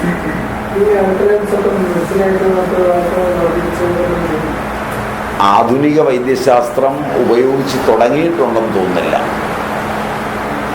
കാരണം ആധുനിക വൈദ്യശാസ്ത്രം സസ്യങ്ങളെ പഠിക്കാൻ തുടങ്ങിയിട്ട് അധികകാലമായില്ല. ആധുനിക ബോട്ടണി വളരെ കുറഞ്ഞ കാലമേ ആയിട്ടുള്ളൂ. അപ്പം അനേക തരത്തിലുള്ള പഠനങ്ങൾ ഇപ്പം നടക്കുന്നേ ഉള്ളൂ. എന്ന് പറഞ്ഞാൽ ഫാർമക്കോഗ്നോസി, ഫാർമക്കോളജി, ഫാർമസി ഒക്കെ പഠനം നടത്തിക്കൊണ്ടിരിക്കുന്നതേ ഉള്ളൂ. അതിലെ അപകടകരമായ ഒന്ന്, ഒരു പഠനം നടത്തി ഒരു മൂലയിൽ എത്താറാവുമ്പോഴേക്ക് അതിനെ നിഷേധിച്ചുകൊണ്ടുള്ള അടുത്ത പഠനം വരുന്ന, കാശ് മുടക്കുന്ന ഒരു പരിപാടി മാത്രമായാണ് പലപ്പോഴും തീരുന്നത്. എന്ന് തന്നെയുമല്ല, ഇതിലെ വേർതിരിച്ചെടുക്കുന്ന ഘടകങ്ങൾ ഇപ്പോൾ പഠനവിധേയമാക്കുന്നത് പ്രാചീന വൈദ്യശാസ്ത്രങ്ങളിൽ ഇത് ഉപയോഗിച്ചു എന്നുള്ളതിൻ്റെ രേഖകളാണ് ശേഖരിക്കുന്നത്. നിങ്ങളുടെയൊക്കെ കുട്ടികൾ പഠിക്കാൻ പോകുമ്പോൾ 5ാം ക്ലാസ്സിലും 4ാം ക്ലാസ്സിലും ഒക്കെ പ്രോജക്റ്റ് എന്ന് പറഞ്ഞിപ്പോൾ ഒരു പരിപാടിയുണ്ട്. അത് കുട്ടികളെ ഉദ്ദേശിച്ചുള്ളതല്ല.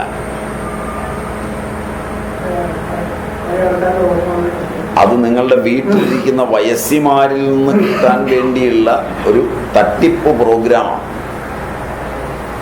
അത് വിദ്യാഭ്യാസത്തിൻ്റെ പുതിയ പദ്ധതിയിൽ പെടുത്തി കോടികൾ വിദേശ രാജ്യങ്ങളിൽ നിന്ന് കിട്ടുന്നതിന് വേണ്ടിയുള്ള ഒരു പദ്ധതിയുടെ ഭാഗമായുള്ളതാണ്. ഇപ്പം എനിക്ക് അതെന്തിനൊക്കെ ഉപയോഗിച്ചു, മരുന്നായി വല്യമ്മയോട് ചോദിച്ചു, എഴുതി കൊണ്ടുപോയി അവിടെ കൊടുത്തു. അപ്പം ഇത് ഏത് ഘടകമാണ് എന്നറിയാൻ ഇതിലെ രാസഘടകം വേർപെടുത്തി. ഈ രാസഘടകം വെച്ച് ലോകത്ത് മരുന്നുണ്ടാക്കാനാവില്ല. അതിൻ്റെ കാരണം എന്താണെന്ന് വെച്ചാൽ, ഈ രാസഘടക അല്പേ ചെടിയിൽ നിന്ന് കിട്ടുള്ളൂ. അതുകൊണ്ട് ഉടനെ തന്നെ അത് സിന്തറ്റിക്കിലേക്ക് പോകും ആ ഗവേഷണം. എന്നിട്ട് സിന്തറ്റിക്കിൽ നിന്നെടുത്ത് മരുന്നുണ്ടാക്കി കൊണ്ടുവന്ന് കച്ചവടം ചെയ്യും. സിന്തറ്റിക്കിൽ പിടികിട്ടാത്ത ഘടകവും ഇതിനകത്തെ പിടികിട്ടിയ ഘടകവും എന്ന് പറയുന്ന രണ്ടെണ്ണവും തമ്മിലുള്ള വ്യത്യാസത്തിനിടയിൽ പലതും രോഗം മൂർച്ഛിക്കുന്നതിന് കാരണമായി തീരും. ശാസ്ത്രത്തിൻ്റെ അന്തസാരവിഹീനമായ ഈ പണി കൊണ്ട് നിരന്തരമായ പ്രശ്നങ്ങളാണ് സമൂഹത്തിൽ ഉണ്ടായിക്കൊണ്ടിരിക്കുന്നത്. ഇത് കുറേയധികം സ്റ്റാറ്റിസ്റ്റീഷ്യൻസിനും കുറേയധികം എലിപിടുത്തക്കാർക്കും ഗിനിപ്പന്നി പിടുത്തക്കാർക്കും അതിനെ തീറ്റുന്നവർക്കും അതിൻ്റെ വേസ്റ്റ് ചുമക്കുന്നവർക്കും ഒക്കെ പണി കിട്ടാം എന്നതിന് കവിഞ്ഞ് രോഗികൾക്ക് പ്രയോജനമുണ്ടാകും എന്ന് വിശ്വസിക്കാനാവില്ല. കോടികളുടേതാണ് ഇതിനകത്ത് നടക്കുന്ന തിരിമറികളും പരിപാടികളുമെല്ലാം. പിന്നെ ജനാധിപത്യമായതുകൊണ്ട് പാവപ്പെട്ടവൻ സോപ്പ് വാങ്ങിക്കുമ്പോഴും എണ്ണ വാങ്ങിക്കുമ്പോഴും കൊടുക്കുന്ന പൈസ കൊണ്ട് നടക്കും, മറ്റവൻ വെട്ടിപ്പും നടത്തും. നിങ്ങൾക്കിതൊക്കെ പറഞ്ഞാൽ ദേഷ്യവും വരും. ഇതാണ് അതിൻ്റെ പ്രായണ പദ്ധതി.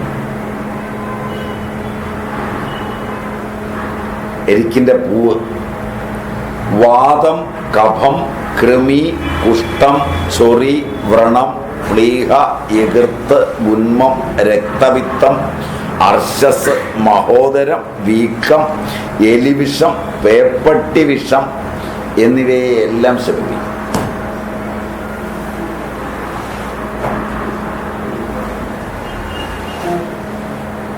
ഒരെരിക്ക് വീട്ടുമുറ്റത്ത് വെച്ചു പിടിപ്പിച്ചാൽ എന്തെല്ലാം പ്രയോജനമുണ്ടെന്ന് നിങ്ങൾ എത്ര മക്കളെ വളർത്തി ഈ പ്രയോജനമുണ്ടോ? ദേഷ്യം എന്നോട് വരരുത്.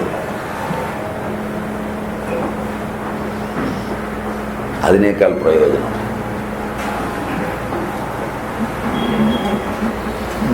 എന്തെല്ലാം സാധനങ്ങൾ നിങ്ങൾ മേടിച്ചു വെച്ചിട്ടുണ്ട്, ഗുണ്ടാവാണ്ടികൾ, വല്ല പ്രയോജനമുണ്ട്? ഇന്ന് പോകുമ്പോൾ എവിടുന്നെങ്കിലും ഒരു എരിക്കിൻ്റെ തണ്ട് കണ്ടിച്ചുണ്ട്. തണ്ട് കണ്ടിച്ചു വെച്ചാൽ മതി, കിളുക്ക് ഉണ്ടാവും. കൊണ്ടുപോയി കുഴിച്ചു വെച്ചാൽ മതി. വെള്ളയാണെങ്കിൽ കൂടുതൽ നല്ലതാണ്. എരിക്കിൻ്റെ പൂവ് വെറുതെ പറിച്ചെടുക്കുന്ന പൂവ് ഒരു ചോടവിടെ പറിച്ചു വെച്ചാൽ ഒരു പൈസയും മുടക്കണ്ട. വാതരോഗങ്ങൾ 80-നും നല്ലതാണ്. പഴയ ആളുകൾ അത് ഇന്ദുപ്പ് ചേർത്ത് അന്തർധൂമമായി ഭസ്മീകരിച്ചെടുക്കും, എന്നിട്ട് ഒരു നുള്ളു വീതം കഴിക്കും. കഫത്തിന് വളരെ ഉത്തമമാണ്. വെറ്റിലയിൽ തേച്ച്, പൂവിൻ്റെ ദളം വെറ്റിലയിൽ അരച്ച് തേച്ച് ചവച്ചിറക്കുന്നവരുണ്ട്. ആസ്തമയൊക്കെ വന്നാൽ കഫക്കെട്ടെല്ലാം മാറും.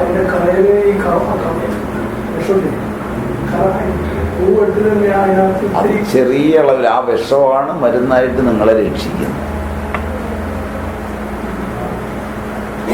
അതിനാണ് വെറ്റിലയിൽ കഴിയുന്നത്. കഫത്തിന് അത്യുത്തമമാണ്. കൽക്കണ്ടവും ചേർക്കാം, ജീരകവും. കൃമിരോഗങ്ങളിൽ അത്യുത്തമമാണ്. കൃമി എന്നിവിടെ പറയുമ്പോൾ എല്ലാ വൈറസും അമീബയും ബാക്ടീരിയയും എല്ലാം പോകാൻ നല്ലതാണ്. ത്വക്ക് രോഗങ്ങളിൽ അത്യുത്തമമാണ്.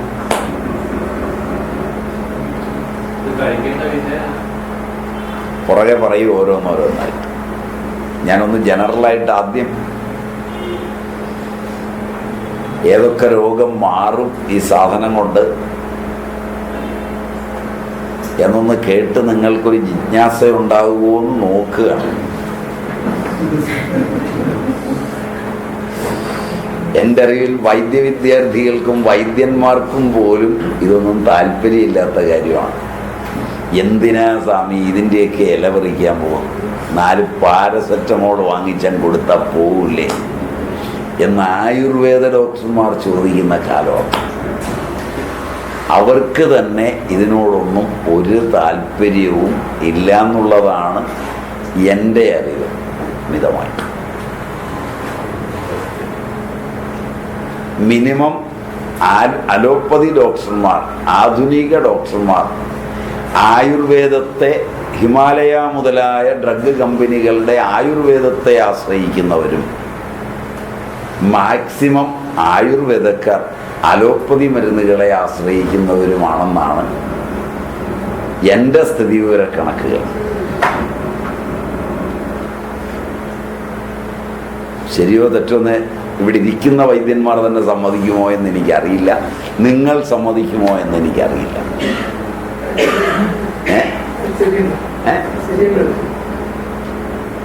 അങ്ങനെയാണ് കണ്ടുവരുന്നത്. ആയുർവേദം കർണാടകയിലാണ് പഠിച്ചതെങ്കിൽ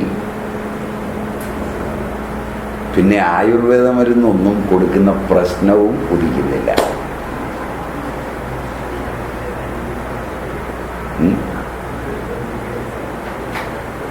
ആരും എന്തോ പറയുന്നുണ്ടെന്ന് തോന്നുന്നു.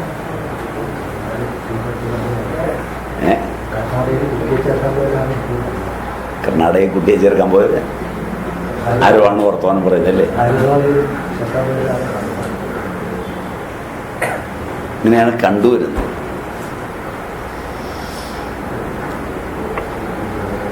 ഇതൊക്കെ നിങ്ങൾക്ക് നിങ്ങളുടെ ഇഷ്ടം നോക്കിയല്ല ഞാൻ പറയുന്നതെന്നുള്ള പോരായ്മ എനിക്കുണ്ട്.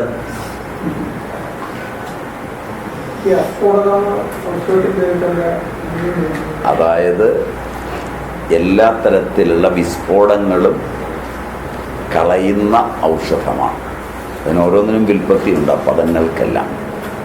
ഞാൻ പറഞ്ഞില്ല എന്നേ ഉള്ളൂ. കൃമി എല്ലാം, ത്വക്ക് രോഗങ്ങൾ മുഴുവൻ, കുഷ്ഠം, എല്ലാ കുഷ്ഠവും, എല്ലാ തരത്തിലുള്ള ചൊറിച്ചിലും ചൊറിയും വ്രണവും മാറും. പ്ലീഹാരോഗങ്ങളൊക്കെ മാറും. പ്ലീഹോദരം, ലുക്കീമിയയിൽ പ്ലീഹോദരം വളരെ പ്രധാനമാണ്. അതിന് സാധാരണഗതിയിൽ എരിക്കിൻ്റെ പൂവും ഇന്ദുപ്പും അരച്ച് വില്ലയാക്കി അന്തർധൂമമായി ഭസ്മീകരിച്ചെടുക്കും. എരിക്കിൻ്റെ ഇല ഭസ്മീകരിച്ച് എടുക്കും. അതിന് അർക്കപത്രം സലവണം എന്നാണ് പറയുന്നത്. പണ്ട് കോട്ടയ്ക്കലൊക്കെ ഉണ്ടാക്കി വിറ്റിരുന്നു.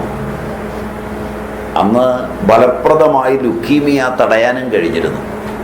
കോട്ടയ്ക്കലിന് ഈ സാധനം ഉണ്ടായിരുന്നു, ഈ മരുന്ന് അർക്കപത്രം സലവണം. പക്ഷേ പിന്നീട് ആയുർവേദ മരുന്നുകൾ മേടിക്കാതായപ്പോൾ ഉണ്ടാക്കിയിട്ട് കാര്യമില്ലാത്തതുകൊണ്ട് നിർത്തിയതാണെന്ന് തോന്നുന്നു. ഇപ്പോൾ പിന്നെ മുഴുവൻ ക്യാപ്സ്യൂളുമായെന്ന് തോന്നുന്നു. Am I right? എല്ലാം ക്യാപ്സ്യൂളുമായെന്ന് തോന്നുന്നു. കാരണം കോട്ടയ്ക്കൽ പ്രസിദ്ധമായ PS വാര്യരുടെ അടുത്ത തലമുറകളൊക്കെ ആധുനിക വൈദ്യശാസ്ത്രത്തിൽ അതിനിഷ്ണാതന്മാരായ പ്രഗത്ഭ ഡോക്ടർമാരാണ്. അതുകൊണ്ടായിരിക്കാം ഭാവിയെ കണക്കാക്കി കോട്ടയ്ക്കൽ സ്ഥാപനത്തെ ഏതാണ്ട് ആധുനിക വൈദ്യശാസ്ത്രത്തിൻ്റെ തരത്തിലുള്ള ഔഷധങ്ങളിലേക്ക് പരിണമിപ്പിച്ചുകൊണ്ടിരിക്കുകയാണെന്ന് തോന്നുന്നു.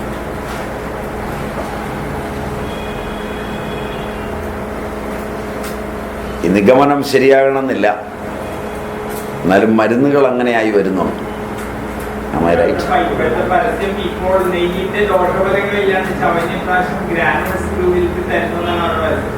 ഓ, അങ്ങനെയുണ്ട്.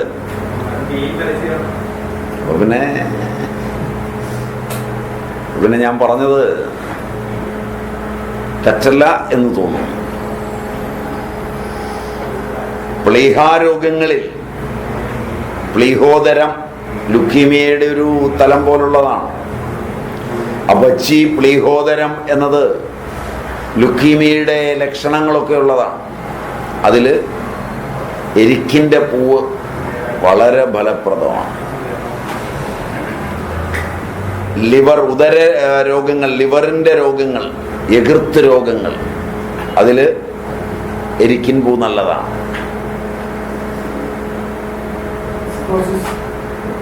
ലിവർ സിറോസിസ്, അതിനൊക്കെ എരിക്കിൻ്റെ പൂ കഴിഞ്ഞേ ഔഷധമുള്ളൂ. ഒരു പൂ പറിച്ച് മാമ്പഴച്ചാറിലേക്ക് അരച്ച് ഒരു ജ്യൂസ് അങ്ങ് കൊടുത്തിട്ട് നേരെ കൊണ്ടുപോയാൽ SGPT SGOT ഒരു 110 നിന്ന് ഒരു 30-40 ഇടിച്ചിങ്ങി താഴും.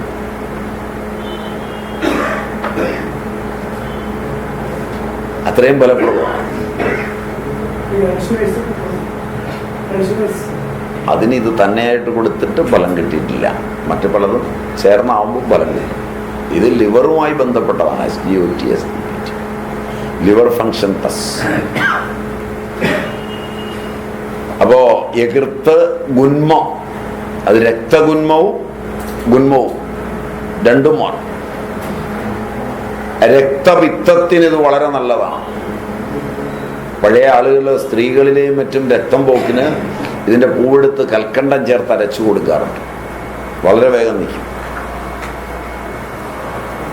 അർശസിന് പൂ ഏറ്റവും നല്ലതാണ്. അർശോരോഗങ്ങളിൽ ഇതിന് സാധാരണ പഴയ ആളുകൾ ചെയ്യുന്നത് അരച്ച് ശർക്കര ചേർത്ത് ലേഹ്യപാകമാക്കി കൊടുക്കുക, അർക്കത്തിൻ്റെ പുഷ്പാസവമാക്കി കൊടുക്കുക. ഇത് രണ്ടും ചെയ്യാറുണ്ട്. അർശസിന് ഫലമാണെന്ന് പറഞ്ഞാൽ വെരിക്കോസ് വെയിൻ പോവും, തീർച്ചയായും, ശങ്കിക്കാനൊന്നുമില്ല. മഹോദരത്തിനും വീക്കത്തിനും നല്ലതാണ്.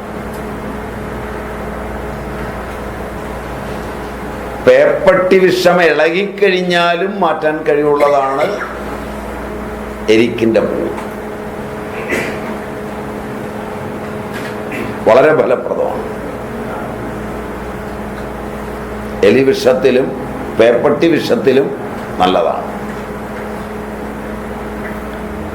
കഴിക്കുമ്പോൾ സൂക്ഷിക്കണം, അഗ്നിവർദ്ധകമാണ്. അതുകൊണ്ട് ദഹനം കൂടും.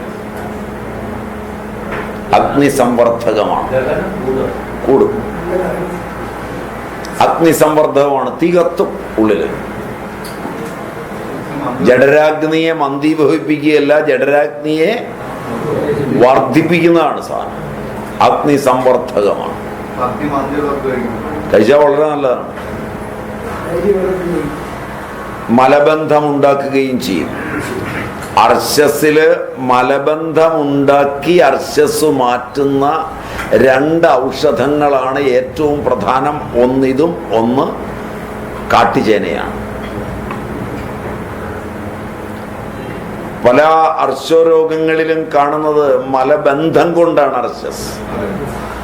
അതിൽ മലം ഇളക്കിക്കളഞ്ഞാണ്, കടുക്ക മുതലായവയൊക്കെ കൊണ്ട് മലം ഇളക്കിക്കളഞ്ഞാണ് അർശസിന് ചികിത്സിക്കുന്നതെങ്കിൽ മലം ഇളകി അർശസ് കൂടി അവിടെയെല്ലാം വ്രണമായി, മല ഇളകുന്നത് കൊണ്ട് ഇത് ശുദ്ധമായി പോവില്ല.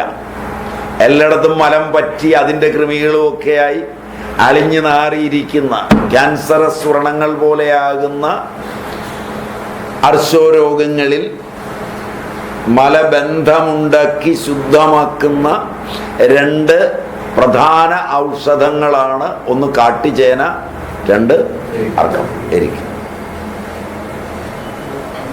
ഇതിങ്ങനെയൊക്കെ പഠിച്ചു വെക്കണം. അപ്പോഴാണ് ഒരാൾ വരുമ്പോൾ അറിയുന്നത്. കാരണം വെച്ചാൽ ഇത് മലബന്ധം കൊണ്ടല്ല, മലമൊക്കെ പോകുന്നുണ്ട്, പക്ഷെ അർച്ചസാണ്. അപ്പം ഇതം കൊടുത്താൽ മതി. മാത്രമല്ല, ഉഷ്ണവീര്യമുള്ളൊരു വസ്തു കൊണ്ട് അർച്ചസ് മാറുക എന്നതും എരിക്കിൻ്റെ ഏറ്റവും വലിയ ഗുണമാണ്. ഉഷ്ണവീര്യമുള്ളതാണ് പൈനാപ്പിൾ. ഒരു കഷ്ണം കഴിച്ചാൽ അർച്ചസ് ഇരട്ടിയാവും, ബ്ലീഡിങ്ങും ഉണ്ടാവും. ഉഷ്ണവീര്യം ഉണ്ടായിട്ടും രക്തശ്രുതിയെ നിർത്തുന്ന ഒരൗഷധമാണിത്. ഇപ്പൊ ശീത വീര്യമുള്ള പദാർത്ഥങ്ങൾ കൊടുക്കാൻ പറ്റാത്ത രക്തസ്രാവങ്ങളിൽ,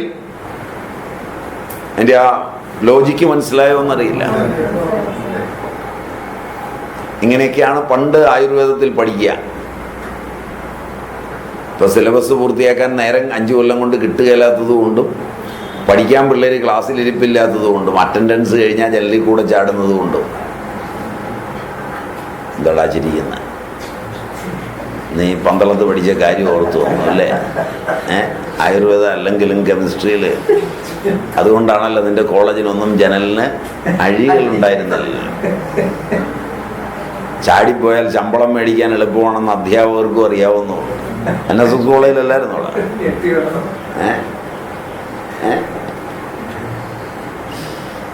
ഞെട്ടി ഉണർന്നത് അതുകൊണ്ടല്ല, അയ്യര് പഠിച്ച കോളേജിന് ജനലേ ഉണ്ടായിരുന്നു.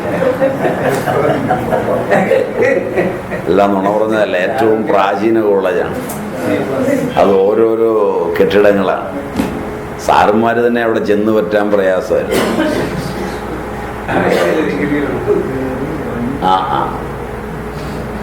ഇതിലേറ്റവും നല്ല കെട്ടിടം ആ ഫോട്ടോഗ്രാഫിക് ക്ലബിലെന്ന സ്ഥലവും ലൈബ്രറിയാണ് അല്ലേ?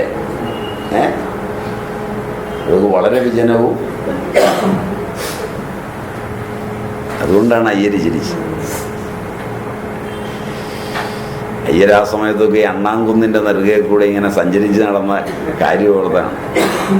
ക്ലാസ് അവിടെ നടക്കും, ബാഗ്ഷോയുടെയൊക്കെ. ബാഗ്ഷോ ഉണ്ടായിരുന്നു,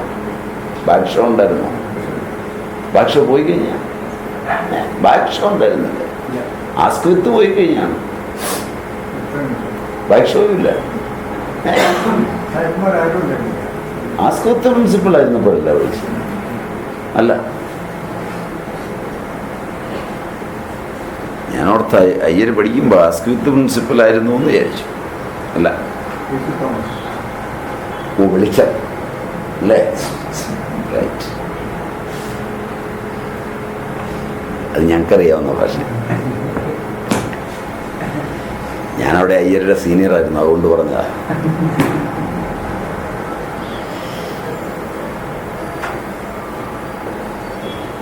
പറഞ്ഞാൽ അവന് മനസ്സിലാവില്ലേ?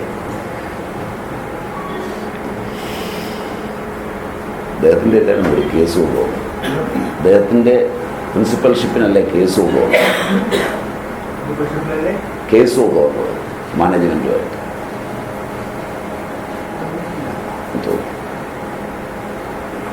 തോന്നുന്നു. സുശ്രുത മതമനുസരിച്ച് കഫ പിത്ത ശമനമാണ്. കഫവും പിത്തവും രണ്ടും ശമനം. ഇത് പൂവിന് മാത്രമല്ല, സുശ്രുതം പറഞ്ഞ ഈ ഗുണങ്ങൾ എരിക്കിൻ്റെ എല്ലാ അംശത്തിനും, ഇലയ്ക്കും തണ്ടിനും പൂവിനും വേരിനും കായ്ക്കും എല്ലാ അംശത്തിനും ഉണ്ടെന്നുള്ളതാണ്. കറ, അടുത്തത് കറ. കൃമി, കുഷ്ഠം, ഗുന്മം, അർശസ്, മഹോദരം എന്നിവയ്ക്കൊക്കെ നല്ലതാണ്.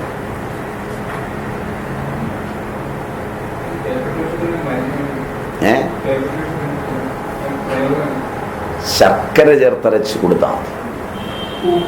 പൂവ് ഏറ്റവും ഫലപ്രദമാണ്. ദിവസം 2 പ്രാവശ്യം കൊടുത്ത. കാരണം ലോകത്തിലെ ഏറ്റവും വൈറസ് സിംപ്ലക്സ്, ഏറ്റവും സിമ്പിൾ വൈറസ് ആണ് റാബീസ് വൈറസ്. ഈ പറഞ്ഞ പോലെ പേടിക്കാനുള്ളതൊന്നുമില്ല. അതിൻ്റെ ചികിത്സ ഗവൺമെൻറ് തടഞ്ഞു വെച്ചതാണ് ചാകാൻ വേണ്ടി.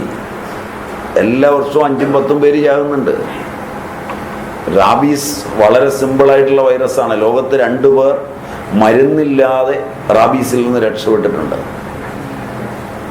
ഇളകിക്കഴിഞ്ഞ് റാബീസിനെ ഇളക്കി ചികിത്സിക്കുന്ന ഒരു വൈദ്യൻ പട്ടാമ്പിയിലോ മറ്റോ ഉണ്ടായിരുന്നു കേരളത്തിൽ അടുത്ത കാലം വരെ, ഒരു 10 കൊല്ലം മുമ്പ് വരെ. വേലായുധൻ വൈദ്യർ എന്നായിരുന്നു അദ്ദേഹത്തിൻ്റെ പേര്. അദ്ദേഹത്തിൻ്റെ മകനാ മരുന്നെല്ലാം അറിയാം. വേലായുധൻ വൈദ്യർ ലൈസൻസ് ഉള്ള വൈദ്യനായിരുന്നു. വൈദ്യൻ മരിച്ചു കഴിഞ്ഞ് മകനാ ചികിത്സ ചെയ്യാനായിട്ട് ഒരുങ്ങിയ വേളയിൽ ബാക്കി ഡോക്ടർമാരുടെയും പോലീസുകാരുടെയും നിരന്തരമായ പ്രശ്നം കൊണ്ട് അദ്ദേഹം ചികിത്സ നിർത്തി. എന്നാൽ ഏതെങ്കിലും വൈദ്യന്മാർ ചെന്ന് സൂത്രത്തിൽ അത് പഠിച്ചെടുക്കാൻ തയ്യാറായിട്ടുണ്ടോ? അതുമില്ല.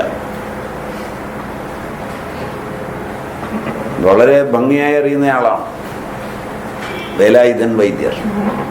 ഇതിനുള്ള ഏറ്റവും പ്രസിദ്ധങ്ങളായ 2 മരുന്നുകളാണ്. ഒന്ന് നമ്മൾ നേരത്തെ പഠിച്ച കാഞ്ഞരം, 2 എരിക്ക് പേപ്പട്ടി വിഷത്തിന്. വേറെ ഒരുപാട് മരുന്നുണ്ട്. ചെറുമുല്ല ഏറ്റവും നല്ല ഔഷധമാണ്. ഇതിനോടൊന്നും വരില്ല. ഇതിനേക്കാൾ ഫലപ്രദമായി പറയാവുന്നതാണ് അങ്കോലം. അതൊക്കെ നമ്മൾ അന്നേരം സൂചിപ്പിച്ചതാന്ന് തോന്നുന്നു കാഞ്ഞര എടുത്തപ്പോൾ എന്നാണ് എൻ്റെ ഓർമ്മ. നിങ്ങളിതൊക്കെ ഓർത്തിരിക്കുകയോ ഇല്ലയോ എന്ന് എനിക്കറിയില്ല. അങ്കോലത്തിൻ്റെ പേര് കഷായം വെച്ച് കൊടുത്തു കഴിഞ്ഞാൽ പേപ്പട്ടി വിഷം, പേപ്പട്ടി കടിച്ച വിഷം മാറും.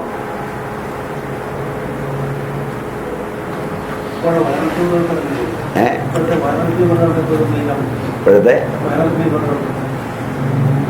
ഈ എരിക്കിൻ്റെ ഒരു ചെറിയ ഇല മതി വൈറൽ ഫീവർ. വൈറൽ ഫീവർ എന്ന് പറയുന്നതൊക്കെ തട്ടിപ്പാണ്. ജോസിൻ്റെ നാട് മഴ വന്നാൽ അള്ളി പുള്ളിയാകുന്ന നാടാണ്. am I right? വെള്ളം അധികം ഉണ്ടായിട്ടില്ല. കുണ്ടും കുഴിയും ഒക്കെയായി കിടക്കുന്ന പ്രദേശമാണ്. അരീക്കുഴയല്ലേ? പിന്നെ അവിടെ ആകുമ്പോൾ അല്ല. അപ്പം ആ പ്രദേശങ്ങളിൽ സാധാരണഗതിയിൽ ധാരാളം പശുക്കളുണ്ട്, സസ്യങ്ങളുണ്ട്. മഴ പെയ്യുമ്പോൾ അവയൊക്കെ ഉത്സാഹത്തിലാണ്, തിമിർപ്പിലാണ്. പഴയ കാലത്ത് ഈ മഴയുണ്ടാകുന്നത് ജൂൺ 1-ാം തീയതിക്ക് മുമ്പ് അങ്ങ് പെയ്യാൻ തുടങ്ങും. മഴ പെയ്യുന്നതും സ്കൂള് തുറക്കുന്നതും ഒരുമിച്ചാണ്. മനസ്സിലായി? അന്നേരം ഈ മിസ്റ്റർ രാമകൃഷ്ണനൊക്കെ ഇടത്തെ കാലം കൊണ്ടൊരു ചവിട്ടി വിട്ടും വെള്ളത്തിലോട്ട്, ചെളി വെള്ളത്തിലോട്ട്. ടാറിട്ട റോഡില്ല അവിടെ. കിടങ്ങൂരൊക്കെ ടാറിട്ട റോഡില്ല, ഇടവഴികളും കുണ്ടുകുഴികളും ഒക്കെയാണ്. നല്ലപോലെ വെള്ളം നിറഞ്ഞ് കിടക്കുമ്പോൾ നല്ല നിക്കറും ഒക്കെ ഉണ്ട്, വള്ളി നിക്കറും ഒക്കെ ഉണ്ട്. വള്ളി നിക്കർ കണ്ടിട്ടുണ്ടോ? ഇല്ല. കണ്ടിട്ടുണ്ടോ? ഇല്ല. അപ്പം അങ്ങനെ പോകുന്ന വഴിക്ക് പതുക്കെ ഇടത്തെ കാലുകൊണ്ട് ചവിട്ടങ്ങ ചവിട്ടുമ്പോൾ ഈ വെള്ളം പാളിയായിട്ട് പൊന്തും. അന്നേരം വലത്തെ കാലുമടക്കി ഒരു അടി അടിക്കും മറ്റവൻ്റെ പുറത്ത് കൊള്ളാൻ. അങ്ങനെ കളിച്ചിരിച്ച് നടന്ന കാലത്ത് ഒരു പനിയില്ല, മണ്ണാങ്കട്ടയില്ല. ഇത് നിങ്ങളുടെ മാധ്യമങ്ങളും ഡോക്ടർമാരും വിദേശ കുത്തകകളുടെ മരുന്ന് വിൽക്കാൻ വേണ്ടി ആദ്യം തന്നെ പനി വരുന്നേ, പുലി വരുന്നേ, പുലി വരുന്നേ എന്ന് പറയുന്ന പോലെ പനി വരുന്നേ, മഴ പെയ്യുന്നേ എന്നൊക്കെ പറഞ്ഞ് പേടിപ്പിച്ച്. കാരണം എന്താ വെച്ചാൽ മന്ത്രിമാർക്ക് ഫ്ലക്സ് ബോർഡ് മഴക്കാലത്ത് വെക്കാൻ പറ്റൂല, ആരും കാണുകയില്ല. മത നേതാക്കന്മാർക്ക് ഇറങ്ങി തുള്ളാൻ പറ്റൂല. മനസ്സിലാവുമോ എന്നറിയില്ല.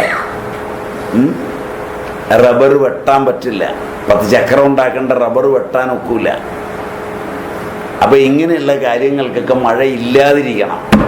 അതിന് മഴ വരാതിരിക്കാൻ വേണ്ടി മഴയ്ക്കെതിരായൊരു മനസ്സും ഭാവനയും സമഷ്ടിയിൽ ഉണ്ടാക്കാൻ പത്രങ്ങളും മാധ്യമങ്ങളും ഒക്കെ ശ്രമിച്ച് മനുഷ്യന് ഏറ്റവും ആരോഗ്യമുണ്ടാകുന്ന മഴക്കാലത്തെ വികൃതമാക്കി തീർക്കുകയാണ് ചെയ്യുന്നത്. വിവരമുണ്ടെങ്കിൽ നിങ്ങളുടെ പിള്ളേരെ, കാരണം പഴയ കാലത്ത് മഴയങ്ങോട്ട് പെയ്യുമ്പോൾ പുതുമഴയിലേക്ക് ഇറങ്ങി ഒന്ന് തുള്ളുമ്പോൾ ആ മണ്ണിൻ്റെ ഗന്ധവും പുതുമഴയൊക്കെ ആയിട്ട് ഒന്ന് കുളിച്ച് കയറുമ്പോൾ സകല രോഗം പോവും. ദേഹത്തുള്ള ആ വേനൽ കുരുക്കളും ബഹളവും എല്ലാം പോവും. കാലിൻ്റെ ഇടകളിലെ വ്രണങ്ങളും കാലിൻ്റെ ഇടയിലുള്ള പൂപ്പലും ആ ബഹളവും എല്ലാം ഫംഗസും ഒക്കെ പോയി ഒരുമാതിരി ശുദ്ധമാവും. അന്ന് ഈ സോപ്പും കോപ്പും ഒന്നുമില്ല. മനസ്സിലായോ?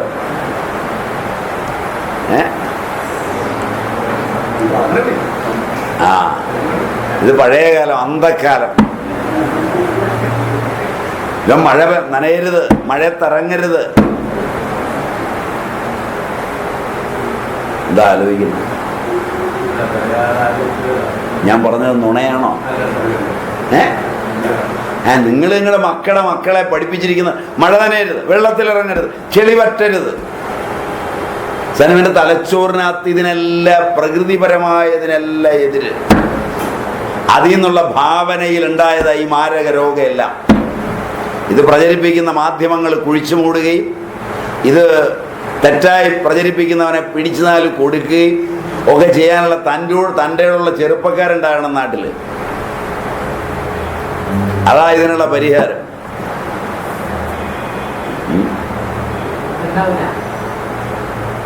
അതെങ്ങനെ ഉണ്ടാകുന്ന പിണ്ണാക്ക് കൊടുത്ത് വളർത്തിയല്ലേ ഇതിനെയൊക്കെ.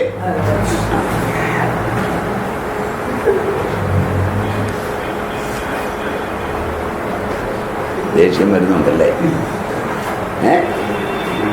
അമേരിക്കൻ പാലും പുണ്ണാക്കും കൊടുത്ത് മക്കളെ വളർത്തിയിട്ട് ഇതൊന്നും ഉണ്ടാകുകയില്ല എന്നുള്ള കാര്യം എനിക്കും അറിയാം. പിന്നെ ഞാനതിന് വളർത്താൻ പോയില്ലല്ലോ എന്നുള്ള സമാധാനത്തിലായിരിക്കുന്നു. എന്താ ജോസ്? ഞാൻ പറഞ്ഞത് നുണയാണോ?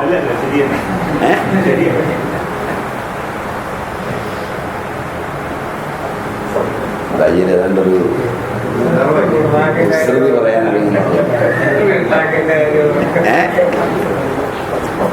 എന്താ ശർക്കര എടുത്തു കൊടുത്താൽ മതി, തരി തിളപ്പിച്ച് വെള്ളം കുടിക്കാൻ കൊടുത്താൽ മതി. കറ, കൃമി, കുഷ്ഠം, ഗുന്മം, അർശസ്, മഹോദരം എന്നിവയ്ക്കൊക്കെ നല്ലതാണ്. പക്ഷെ കറയ്ക്കൊരു കുഴപ്പമുണ്ട്, വിരേചനീയമാണ്. ശ്രേഷ്ഠ വിരേചന ഔഷധങ്ങളിൽ ഒന്നാണ് എരിക്കിൻ്റെ കറ.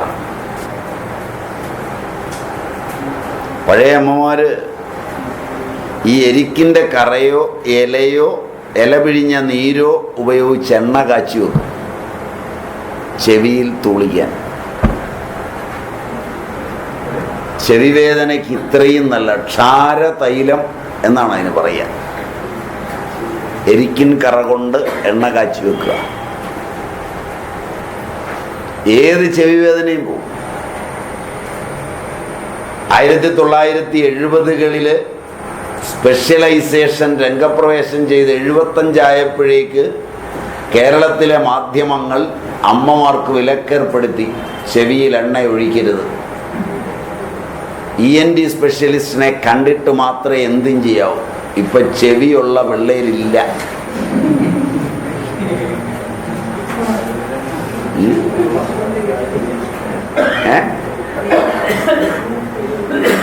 ഏതാണ്ട് ഒക്കെ പറയുന്നുണ്ട്. ചീത്ത വല്ലുവാ പറയുന്നതെങ്കിൽ ഉറക്കെ പറയുക. അവിടെ ഇവിടെയൊക്കെ ഇരുന്ന് ഇങ്ങനെ ഈ മുരളുന്നുണ്ട്.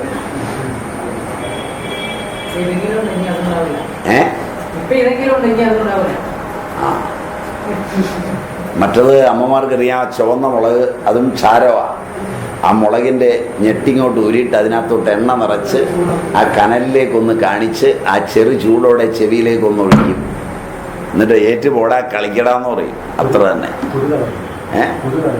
കുരു കളഞ്ഞിട്ട് അത് പോവില്ല, കുടലിക്ക് പോരുമ്പോഴേക്കും പോരും. കഴിയുമ്പോൾ അതിനകത്തൊരു എണ്ണ നിറച്ച് ഒന്ന് ചൂട് കാണിച്ച്, ചെറുതായി ഒന്ന് ചൂട് കാണിക്കുകയുള്ളൂ, നേരെ ഒഴിക്കും. അപ്പോഴേ പോവും. ഞാൻ വളരെ സിമ്പിളായിട്ടുള്ള കാര്യങ്ങൾ കൊണ്ട് എത്രയോ കുഞ്ഞുങ്ങൾ രക്ഷപ്പെട്ടിരുന്നു. ഇന്ന് എത്ര എണ്ണാണ് അതും ഓപ്പറേറ്റ് ചെയ്ത് ഇത് ഓപ്പറേറ്റ് ചെയ്ത് ആ ഉപകരണവും വെച്ച് ഈ ഉപകരണവും വെച്ച് നേരാം വണ്ണം കേൾക്കാതെ നേരാം വണ്ണം കാണാതെ ശാസ്ത്രീയമായി ജീവിച്ച് ഇന്ദ്രിയങ്ങളൊക്കെ നഷ്ടപ്പെട്ടിങ്ങനെ പോകുന്നു.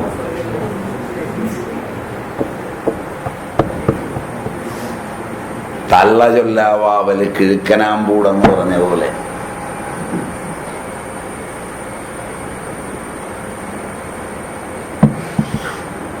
കർണശൂലയ്ക്ക് ഇത് വളരെ ഉത്തമമാണ്. ഇലയ്ക്കും വാതഹരത്വമുണ്ട്. പാർഷണിശൂലയിൽ, പാർഷണിശൂല എന്ന് പറഞ്ഞാൽ കാലിൻ്റെ അടി വേദനിക്കുക, മുള്ളു കൊള്ളുന്ന പോലെ. കണ്ടിട്ടുണ്ടോയെന്നറിയില്ല. അതിന് തറ ചൂടാക്കിയിട്ട് എരിക്കലയിട്ട് അത് വേർക്കുമ്പോൾ അതിൻ്റെ മുകളിൽ ചവിട്ടിയാൽ മതി. കല്ല് കാച്ചുന്നതിന് നല്ലതാണ്. പാർഷണിശൂല എന്ന് പറയുന്നത് കല്ല് കാച്ചുന്നതല്ല, വാദവികാരം കൊണ്ട്. ആണിയുമല്ല, ആണിക്ക് ഇതിൻ്റെ കറയൊഴിച്ചാൽ മതി. ആണിക്ക് ആ ആണിത്തുള്ളിലേക്ക് ഇതിൻ്റെ കറയങ്ങ് ഒഴിച്ചാൽ ബ്ലഡ് ഉൾപ്പെടെ ഇങ്ങി പോരും. മുള്ളു കൊണ്ടാലും ഒഴിച്ചാൽ ബ്ലഡ് ഉൾപ്പെടെ ഇങ്ങി പോരും. കുഴിനഖത്തിന് ആ കുഴിനഖമുള്ള നഖത്തിൻ്റെ ഇടയിലേക്ക് ഒരു തുള്ളി ഒഴിക്കുമ്പോൾ വളരെ സൂക്ഷിക്കണം. കണ്ണിങ്ങനെ വെച്ചുകൊണ്ട് ഒഴിക്കരുത്. ഇവിടുന്ന് ബ്ലഡും കറയും കൂടെ തെറിച്ച് കണ്ണിൽ വീഴും. കണ്ണിൽ വീണാൽ കറ വീണാൽ ഇച്ചിരി പണിയും. കാരണം ബ്ലഡ് തെറിക്കും, നിശ്ചയമാണ്. അതോടുകൂടി ആ രോഗവും പോവും. ഇങ്ങനെ കർണശൂലയ്ക്ക് ഉത്തമമാണ്. ഇലയ്ക്ക് വാതഹരത്വമുണ്ട്. ഇല ഇട്ട് തിളപ്പിച്ച വെള്ളം കൊണ്ട് ആവി പിടിച്ചാൽ വാതരോഗങ്ങൾ പോകും.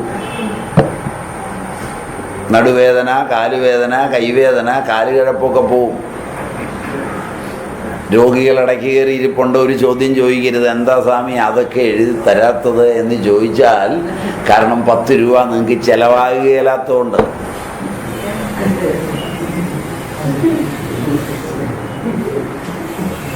എന്താ ചിരിക്കുന്ന? ഞാൻ നുണ പറഞ്ഞാണോ?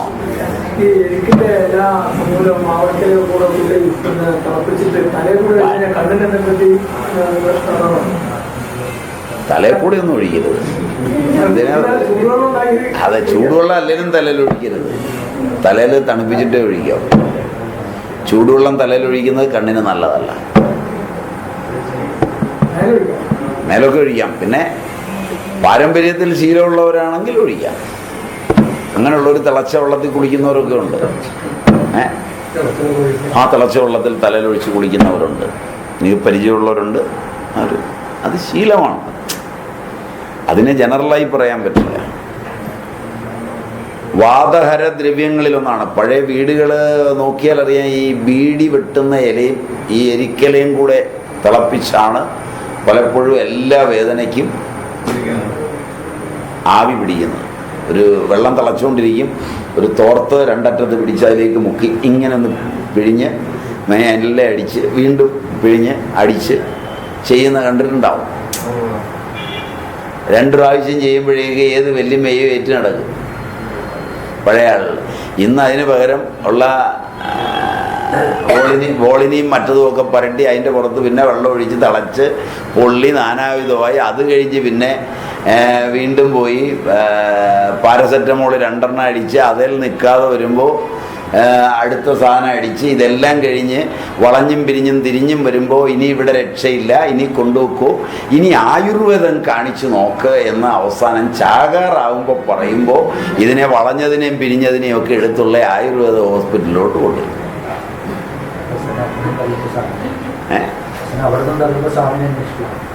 ഇല്ല, ഞാൻ അങ്ങനെ പറയുന്നില്ല.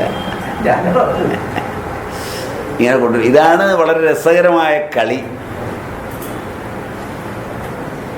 ഈ നേരത്തെ ആകെപ്പാടെ 10 എരിക്കിൻ്റെ ഇലയിട്ട് വെള്ളം തിളപ്പിച്ച് ഒന്ന് ആവി പിടിച്ചാൽ മതി. കണ്ണിൻ്റെ തലയിലല്ല ആവി പിടിക്കുന്നത്. ഇത് ആവി പിടിക്കുന്നത് കാലിൽ. താനെന്തിനാ ഇപ്പം ഈ തലയിൽ ആവി പിടിക്കുന്നത്? ആവി എന്ന് പറഞ്ഞാൽ ഉദ്ദേശിക്കുന്നത് ഇങ്ങനെ പാത്രത്തിലോട്ട് കവന്ന് കിടക്കുന്ന ആവിയല്ല, തുണി മുക്കി ആവി പിടിക്കുന്ന കാര്യമാണ്.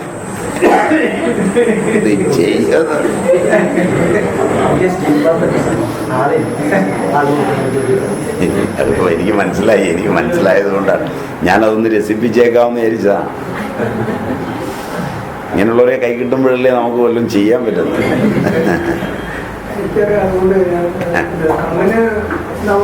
അതെ, അത് കണ്ണിന് പ്രശ്നമാവും. അതിന് അവിടെയല്ലല്ലോ ആവി പിടിക്കുന്നത്, തുണി കൊണ്ടല്ലേ. മനസ്സിലായി? നല്ലപോലെ കിഴിയായിട്ട് പിടിച്ചാലും മതി. വേര്, കഫം, വായുമുട്ടൽ, ശ്വാസം മുട്ടൽ പോലെ വായുമുട്ടൽ. തുറന്നിട്ടു.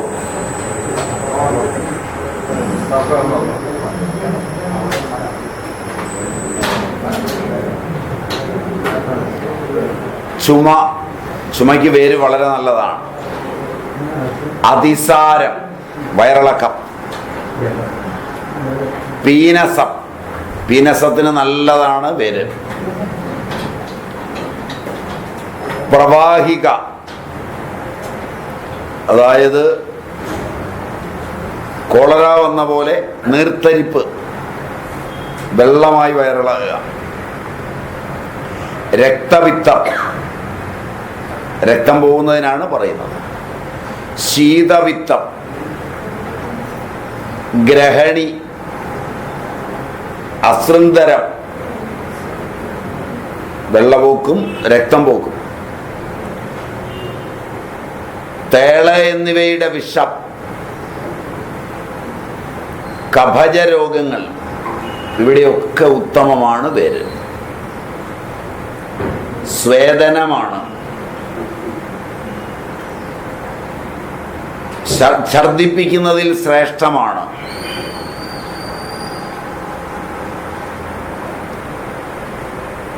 എരിക്കിന്റെ പൂവിന് മാത്രമാണ് മധുരരസമുള്ളത്.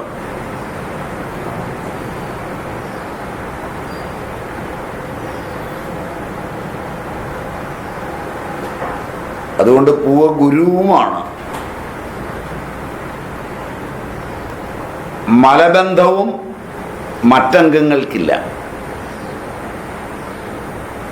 എരിക്ക് ഉത്തംസവർഗത്തിൽപ്പെട്ട വിരേചനീയ ദ്രവ്യമായാണ് ആയുർവേദം പറയുന്നത്, പൂവൊഴിച്ച്. ഇതിൻ്റെ പാല്, കറ ഉപവിഷങ്ങളിൽപ്പെട്ടതാണ്. അർക്കക്ഷീരം, സ്നുഹിക്ഷീരം, കള്ളിപ്പാലയുടെ കറ, കള്ളിക്കറ, എരിക്കിൻ്റെ കറ, കള്ളിയുടെ കറ, ലാങ്കുലി കരവീരക, ഗുഞ്ചാഹിഭേനോ ധർത്തൂര സപ്തോപവിഷജായതയ എന്ന് ഭാവപ്രകാശം ഉപവിഷങ്ങളെ കുറിച്ച് പറഞ്ഞിട്ടുണ്ട്. അതുകൊണ്ട് ഇതിൻ്റെ പാല് കിട്ടാതെ വന്നാൽ നീരും ഉപയോഗിക്കാം.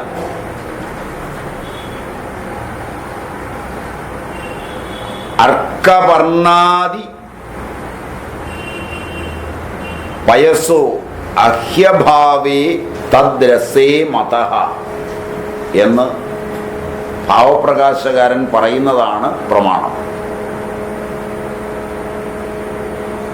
ഇനി ഇതിൻ്റെ പേരുകളുടെ വ്യുൽപ്പത്തി. അർക്കാഹ്വഹ, അർക്കൻ എന്ന് പേരുള്ളത് സൂര്യൻ്റെ എല്ലാ പര്യായങ്ങളും എരിക്കിന് ഉപയോഗിക്കാവുന്നതാണ്. ഈ പര്യായങ്ങളൊക്കെ പണ്ടുള്ളവരുണ്ടാക്കിയിട്ടുള്ളത് ഇതെല്ലാം ശ്ലോകരൂപത്തിൽ, പദ്യരൂപത്തിലാണ് എഴുതിയിട്ടുള്ളത് ആയുർവേദം. അപ്പം അതിനാ വൃത്തവുമൊക്കെ ചേരാൻ ഓരോ സമയത്തും പദങ്ങൾ ഒരുപാട് വേണ്ടി വരും. അവരെല്ലാം നല്ല കവികളും കൂടിയായിരുന്നു. അതുകൊണ്ട് കാണാതെ പഠിച്ചു വെക്കാനും ഉപയോഗിക്കാനും ഒക്കെ എളുപ്പമുണ്ടായിരുന്നു. ആ പഠന രീതി പാടെ നശിച്ചു കഴിഞ്ഞു. ഇന്നത് മനസ്സിലാകുന്നവർ തന്നെ ചുരുക്കം. അതാണ് അതിൻ്റെ കുഴപ്പം. അർക്കാഹുവ, അർക്കൻ, സൂര്യൻ, എല്ലാ പര്യായങ്ങളും എരിക്കിൻ്റെ പര്യായങ്ങളാണ്. വസുഖ, തേജസ്സിൻ്റെ ഇരിപ്പിടമെന്നാണ് അർത്ഥം. അതതിൻ്റെ പ്രയോഗം കൊണ്ടുവന്ന പേരാണ്. ആസ്ഫോദ, സ്ഫുടി വികസനെ, അസ്ഫോട എന്ന് പാഠാന്തരം. ഗണരൂപ, അനേകം സ്വരൂപമുള്ളത്, അനേക അവാന്തര വിഭാഗങ്ങളെയും സൂചിപ്പിക്കുന്നു. വികിരണ, നിറയെ പൂക്കളുള്ളത്. മന്ദാരഹ, മന്ദാഗ്നികളെ ഔഷധത്വേന പ്രാപിക്കുന്നത്. അർക്കവർണ, ആദിത്യനെ പോലെ തീഷ്ണങ്ങളായ ഇലകളുള്ളത്. ഇങ്ങനെയെല്ലാം അതിൻ്റെ വ്യുൽപ്പത്തി.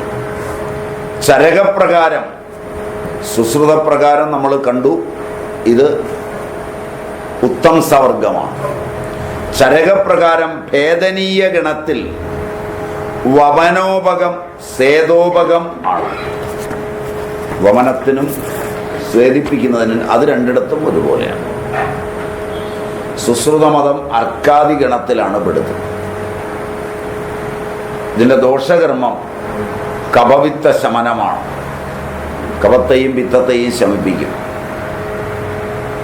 വെളുത്ത എരിക്കിന് കഫവാത ശമനത്വവും ഉണ്ട്.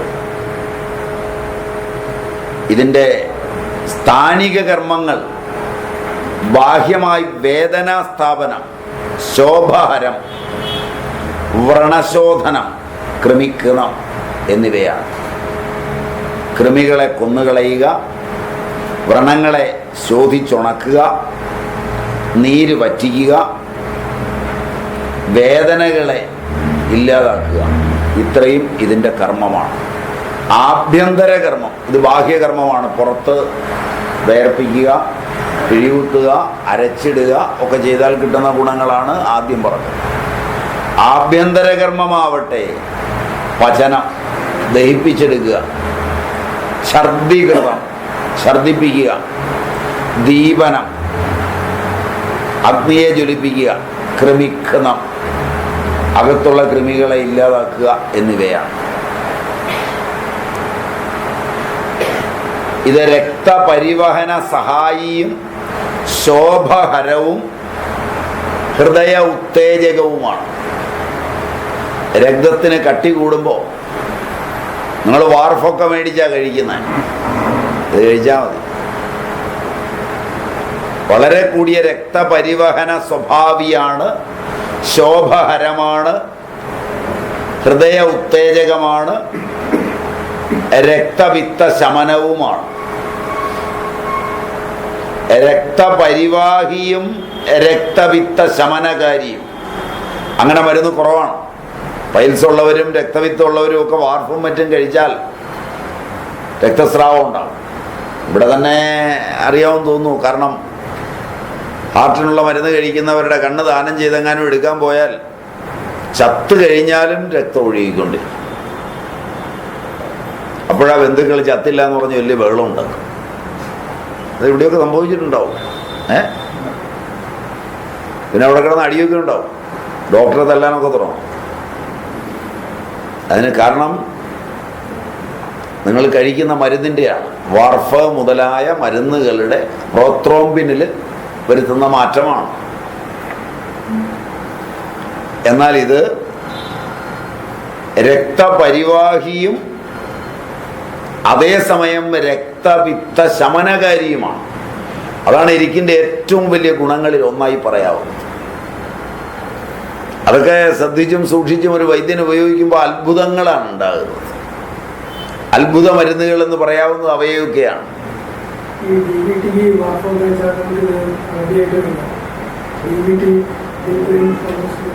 എനിക്ക് ഇത് കഴിച്ചാൽ പെട്ടെന്ന് പറഞ്ഞു, ഇത് ഏറ്റവും വലിയ ഹൃദ്യമാണ്. ഹൃദയോത്തേജകമായ ഔഷധങ്ങളിൽ ഒന്നാണ് എരിക്ക്.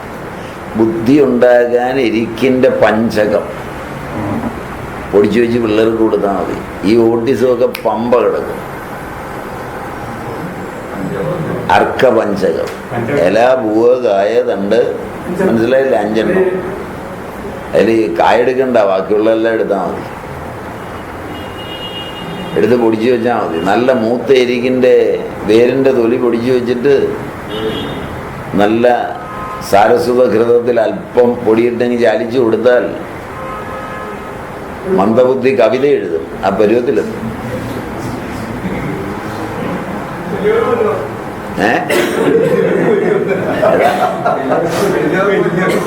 കഴിച്ചു നോക്ക് ബലം കിട്ടിയോ എന്ന് പറ.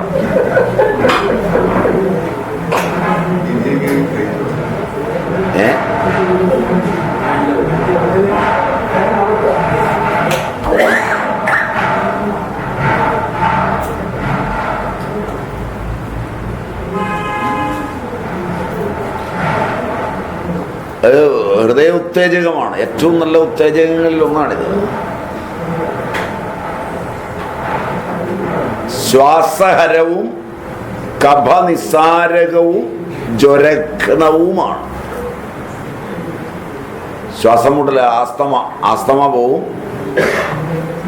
കഫത്തെ കളയും,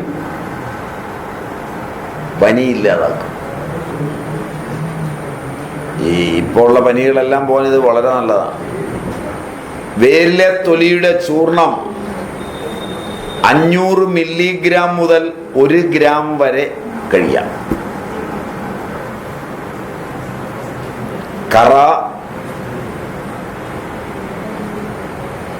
0.75 ml മുതൽ 1 ml വരെ കഴിക്കാം. 75 ml അല്ല, 0.75 ml, 1 മില്ലിയുടെ 1/4 ഭാഗം. നെയ്റ്റുമുറകളിൽ എരിക്ക് അതീവ പ്രധാനമാണ്. കറയാണ് അവിടെ ഉപയോഗിക്കുന്നത്. നെയ്റ്റുമുറകൾക്ക് സിദ്ധയിൽ കറ വളരെ പ്രധാനമാണ്.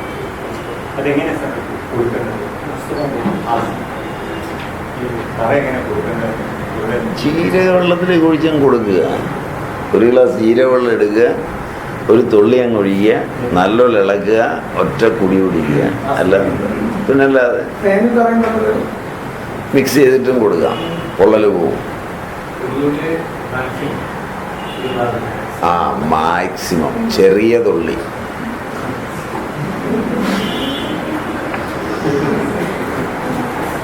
ഒരു തുള്ളി എന്നൊക്കെ പറയുമ്പോഴേ നിങ്ങളായോണ്ടായി പേടി. ചോദ്യം ചോദിക്കുന്നയാളെ പണ്ട് ഒരു പഴം കഴിച്ചു, എന്ത് പഴമാടാന്ന് അച്ഛൻ ചോദിച്ചപ്പോൾ ഒരു ചക്കപ്പഴം എന്ന് പറഞ്ഞ പാർട്ടിയാണ്. അത് ഒരു തുള്ളി എന്നൊക്കെ പറയുമ്പോൾ മനസ്സിലായില്ലേ? സ്വാമി ഒരു തുള്ളി കഴിക്കും, ഇമ്മണി വലിയ തുള്ളി. ഇവിടെ ഇരിപ്പുണ്ടൊരു മാന്യൻ, അവൻ ഒരു ടീസ്പൂൺ എടുത്ത് കഴിക്കാൻ പറഞ്ഞു. അപ്പൊ അവന്റെ വീട്ടില് ചായ എടുക്കുന്നത് ചിരട്ടത്തവി കൊണ്ടാണ്, അതാണ് ടീസ്പൂൺ. അത് ഞാൻ അറിഞ്ഞിരുന്നില്ല. എന്നിട്ട് എന്താ നീ വല്ലാതെ ഇരിക്കുന്ന, നീയാണെന്ന് ഞാൻ ഇവർക്ക് പറഞ്ഞു കൊടുത്തില്ലല്ലോ.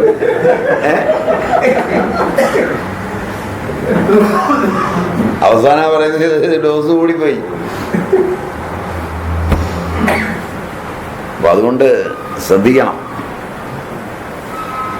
കൃമിരോഗങ്ങൾക്ക്, അതായത് വൈറസ്, അമീബ, ബാക്ടീരിയ രോഗങ്ങൾക്ക് വൈദിക കാലത്ത് തന്നെ കീർത്തികേട്ട ഔഷധമാണ് എരിക്ക്.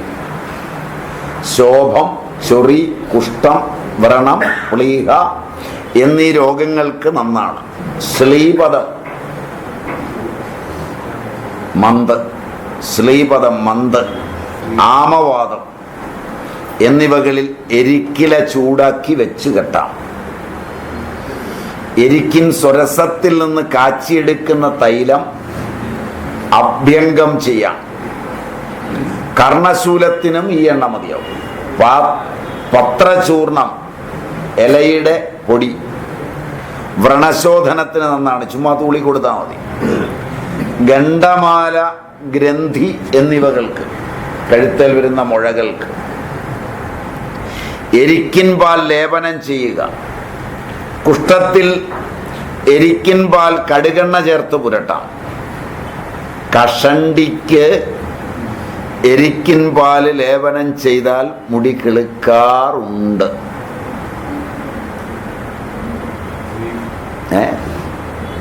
നോക്ക്, പരീക്ഷ നോക്ക്. ഉണ്ടല്ലോ, പിന്നെ ഇപ്പൊ എന്തിനാ പേടിക്കുന്ന? മൈതാനം പോലല്ലേ കിടക്കുന്നത്. പറമ്പിൽ എരിക്കും നിൽക്കുന്നു, നമ്മുടെ തല മൈതാനം പോലെയായിരിക്കും. നീ പിന്നെ പരട്ടി കൊടുത്താൽ പോരെ? പരട്ടിയാ മതി.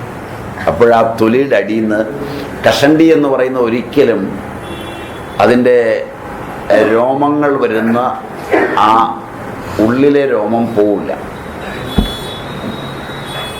അത് മുകളിൽ വെച്ചേ പോവുള്ളൂ. അപ്പോ എത്ര കൊല്ലം കഴിഞ്ഞാലും പോവില്ല. അസാധ്യ കഷണ്ടിയിലും ആ ഉള്ളിലുള്ളത് പോവില്ല. അപ്പോ അതിന് 10 കൊല്ലം കഴിഞ്ഞ കഷണ്ടിക്ക് ആ തൊലിക്കടിയിലേക്ക് ഒരു കോർട്ടിസോൾ ഇഞ്ചക്ഷൻ കൊടുത്താൽ പിറ്റേ ദിവസം മുടി കിളുക്കും. കോർട്ടിസോളിന്റെ സൈഡ് എഫക്റ്റ് ഉണ്ടാകുന്നേ ഉള്ളൂ. അതിൽ എരിക്കിൻ്റെ കറ. പഴയ ആളുകൾ ചെയ്യുന്ന 3 മരുന്നുകളൊന്ന് വേപ്പെണ്ണ കണ്ടിന്യൂസ് ആയിട്ട് തേക്കുക, മുടി വരും. വേപ്പെണ്ണ തേച്ച് മിനുസം പോയ തലമുടിയിൽ പാറോത്തിൻ്റെ ഇല കൊണ്ട് തിരുമ്മി എരിക്കിൻ്റെ കറയും പാറവും, പാറോ എന്ന് പറയുന്നത് തേരകം, തേരകത്തിൻ്റെ ഇല കൊണ്ട് ഉരച്ച്, പഴയ കാലത്ത് തടി ഉരുമാൻ ഉപയോഗിച്ച്.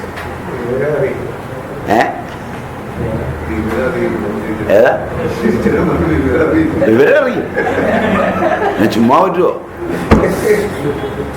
വിവരറിയും. കാരണം വെച്ചാൽ ഈ രോമങ്ങൾ പോയിടത്ത് പാറവത്തിൻ്റെ ഇല കൊണ്ട് പതുക്കെ ഉരസിയിട്ട് സാധാരണ ചെയ്യുന്നത് ഞെട്ടാവലിൻ്റെ ഇല അരച്ച് പരട്ടുകയാണ്. 24 ലോകവും കാണും.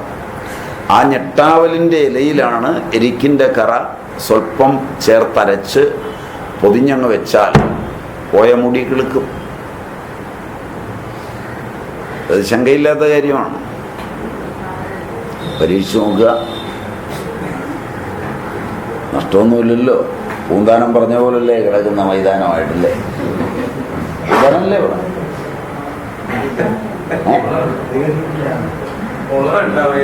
പൂന്താനല്ലേ ഇവിടെ? 2-4 ദിനം കൊണ്ടൊരുത്തൻ്റെ മണ്ട മൈതാനമാക്കുന്നതും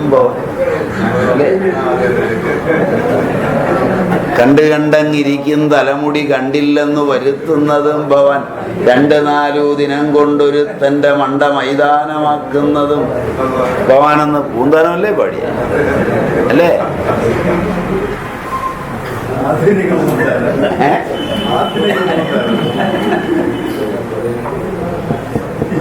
അപ്പോ ഇത് എരിക്കില ലേപനം ചെയ്താൽ മാറും.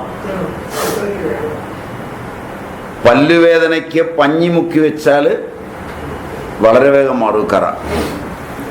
സർപ്പവിഷത്തില് എരിക്കിൻ വേരിൻ്റെ നീര് കുരുമുളക് ചേർത്ത് കഴിച്ചാൽ പാമ്പ് കടിക്കും. വേര്, ആ വേര് പിഴിഞ്ഞ നീര്, കുത്തി പിഴിഞ്ഞ നീര് കുരുമുളക് ചേർത്ത് കഴിക്കും.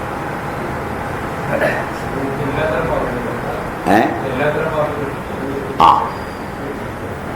പൊതുവെ മൾട്ടി വെനമിന് പറയുന്നതാണ് എരിക്കിൻ്റെ പേര്.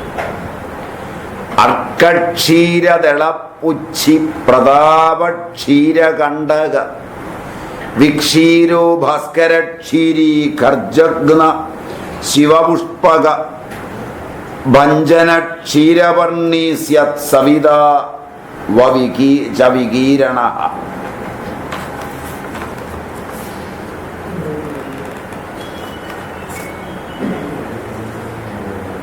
സൂര്യാഹ്വശ്ച സദാ പുഷ്പോ രവിര സ്ഫോടകസ്തഥ ശൂലഫല സുഖഫലോ വിംശാദിശ്ച സമാഹ്വയ ശുക്ലർക്കസ്തപന ശ്വേത പ്രതാപ ശ്വസിതർക്കഃ സുപുഷ്പശങ്കരാദിസ്യാത് അർത്ഥ്യർക്കോ വൃതമല്ലിക രാജർക്കോ വസുഗോളർക്കോ മന്ദാരോ ഗണരൂപക കാഷ്ടീലശ്ച സദാ പുഷ്പോ ജ്ഞേയോത്ര സപ്തസംഹിത.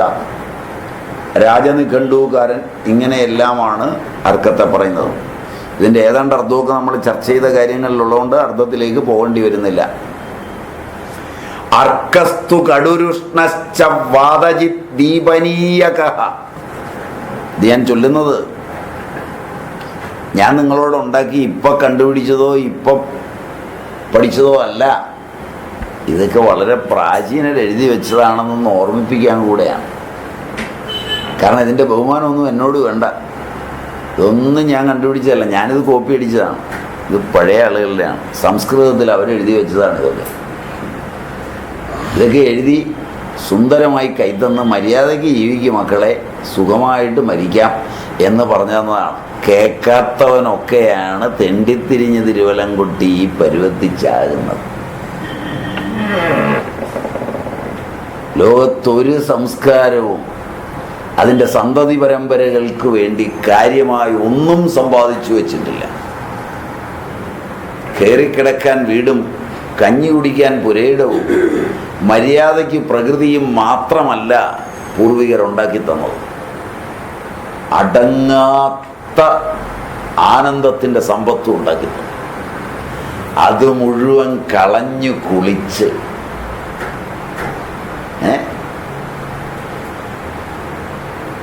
അവസാനം മലന്ന് കിടന്ന് തുപ്പുന്ന പോലെ ജീവിക്കുന്നൊരു തലമുറ. അത് ഓർമ്മിപ്പിക്കാൻ കൂടെയാണ് ഞാനിത് സംസ്കൃതത്തിൽ ചൊല്ലുന്നത്. നിങ്ങൾക്ക് മനസ്സിലായില്ലെങ്കിലും ഇങ്ങനെയൊക്കെ പൂർവികരെഴുതി നല്ല ഭാഷയിൽ പഠിച്ചിട്ട്. അർക്കസ്തു കടുരുഷ്ണശ്ച വാതജിത് ദീപനീയകഃ ശോഭവ്രണഹര കണ്ടു കുഷ്ഠകൃമി വിനാശനഃ. അതൊക്കെ കേൾക്കുമ്പോൾ അറിയാൻ, നേരത്തെ നമ്മൾ പറഞ്ഞ കാര്യങ്ങളാണ് പറയുന്നത്. ശ്വേതാർക്ക കടുതിഷ്ണോഷ്ണോ മലശോധന കാരകഃ മൂത്രകൃച്ഛ്രാസ്ര ശോഭാർത്ഥി വ്രണദോഷ വിനാശനഃ രാജാർക്ക കടുതിക്തോഷ്ണ കഭമേദോ വിഷാപഃ വാദകുഷ്ഠവ്രണാൻ ഹന്തി ശോഭ കണ്ടു വിസർപ്പനുത്. രാജനികൃതം. അർക്കസ്യാദസ്ഫോടു വികീരണോലോർക്ക പുഷ്പശ്ച ക്ഷീരിണ്യാദിത്യാഹുവ സുരൂപിണീ ദുഗ്ധിനീ സുഖബലശ്ച സയേവ ക്ഷീരവർണ്ണശ്ച വിക്ഷുരോ ദുഗ്ധികാധത ഏകൈഷികേതി വിജ്ഞേയ ശബ്ദൈ പര്യായ വാചകഃ അന്യോളർക്കോ തെർക്കോ രാജർക്ക ശ്വേതപുഷ്പകഃ ശ്വേതാർക്കോ മന്ദാരോ വസുകോ ഗണരൂപികഃ സദാ പുഷ്പി ശിവശേഖരശ്ച വൃക്ഷോ വസുപ്രദോ ദീർഘപുഷ്പശ്ച ശിവമല്ലികാശുകശ്ച പ്രതാപ സാഖ്യോ മഹാപശുപതി സ്യാത് അഭിജ്ഞാനമഞ്ജരി. അർക്കദ്വയം സരം വാദകുഷ്ഠ കണ്ടൂ വിഷവൃണാൻ നിഹന്തി ഗുൽമാർശ ശ്ലേഷ്മോദര ശകൃത്കൃമീൻ അലർക്ക കുസുമം വൃശ്യം ലഘുദീപന പാചനം അരോചക പ്രസേകാശ കാസശ്വാസ നിവാരണം രക്താർക്ക പുഷ്പം മധുരം സതിക്തം കുഷ്ഠകൃമിഘ്നം കഫനാശനഞ്ച ക്ഷീരമർക്കസ്യ തിക്തോഷ്ണം സ്നിഗ്ധം സലവണം ലഘു കുഷ്ഠഗുൽമോദരഹരം ശ്രേഷ്ഠമേതദ്വിരേചനം. ഭാവത്പ്രകാശ്.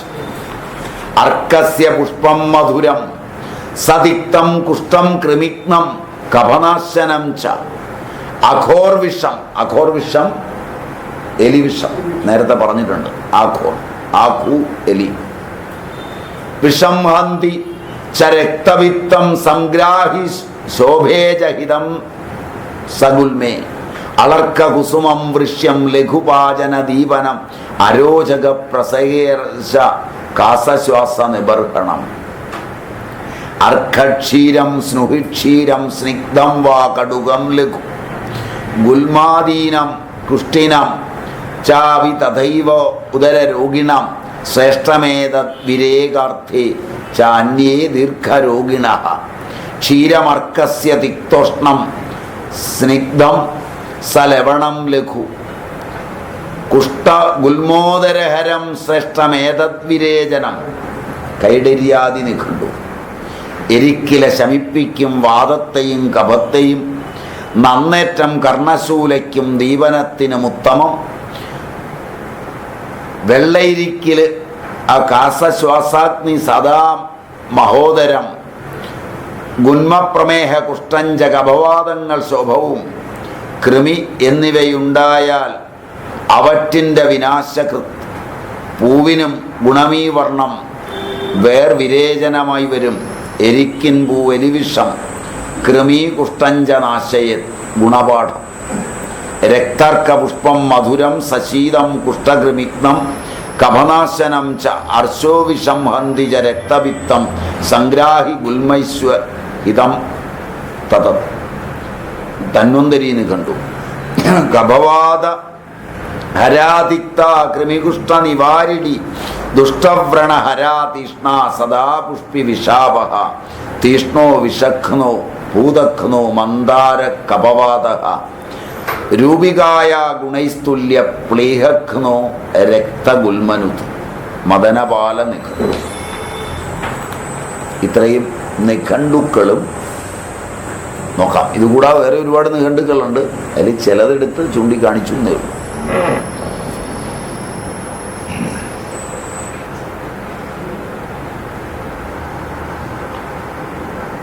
അതിലെ ചുവന്ന ഇരിക്കെന്ന് പറയുന്ന നീലയിരിക്കിൻ്റെ ഭാഗങ്ങൾ വിഷമുള്ളതാണ്. വെള്ളയിരിക്കിനും വിഷമുണ്ട്. ഇത് വളരെ ചെറിയ തോതിലേ ഉള്ളൂ. അതിൻ്റെ പ്രതിവിഷവും അറിഞ്ഞിരിക്കണം. എനിക്ക് കഴിച്ചു, ഇപ്പോൾ തുള്ളി കൂടിപ്പോയി. അതാണ് ആദ്യം അറിയേണ്ടത്. നീല അമരി ഇല പിഴിഞ്ഞ നീര്. ബാക്കി ഒന്നും എഴുതിയെടുത്തില്ലെങ്കിലും ഇതോർത്ത് വെക്കണം. എലിക്കല കഴിച്ചാൽ വിഷം വന്നാൽ നീല അമരി ഇല പിഴിഞ്ഞ നീര് 1 ടീസ്പൂൺ 3 നേരം കഴിച്ചാൽ മതി.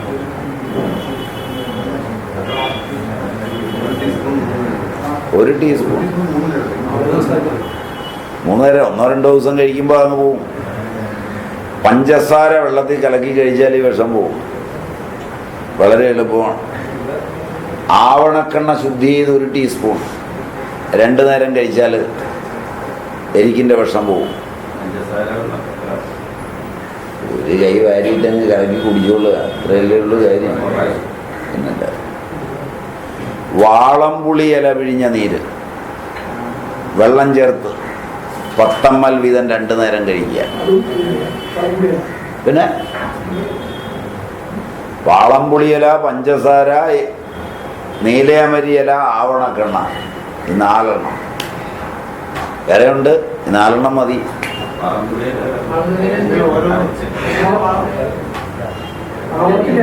10 ml വാളംപുളി ഇല വെള്ളം തളിച്ച് പിഴിഞ്ഞ നേര് 10 ml. ആവണക്കെണ്ണ ശുദ്ധി ചെയ്ത് 1 ടീസ്പൂൺ. ഇതൊക്കെ പെട്ടെന്ന് മാറുന്ന സാധനമാണ് ഗോമൂത്രം. ഏത് വിഷത്തിനും. പിന്നെ ഒരു 1/2 ഗ്ലാസ്സിൽ ഒരൊറ്റ പിടിപ്പിക്കുക, കണ്ണുടച്ച്. തിരുവനന്തപുരത്ത് പിള്ളേർ കക്കൂസി പോകുന്നതിന് പോട്ടിയിടുക എന്നാണ് പറയും. കേട്ടിട്ടുണ്ടോ? ഇല്ല. തിരുവനന്തപുരംകാരുള്ള പോട്ടിയിടുക എന്നാണ് പറയും. ഈ പോട്ടി അകത്തിരിക്കുന്ന കുടല് തിന്നുന്നതുകൊണ്ടാണ് അതിന് പോട്ടി പോട്ടി എന്ന് പറയുന്നത്. മനസ്സിലായില്ല? നിങ്ങൾ വൈകുന്നേരം പോയി മാരുതിയിൽ പോയിരുന്ന് പൊരിച്ചടിക്കുന്ന പോട്ടിയില്ലേ, കപ്പയുടെ കൂടെ,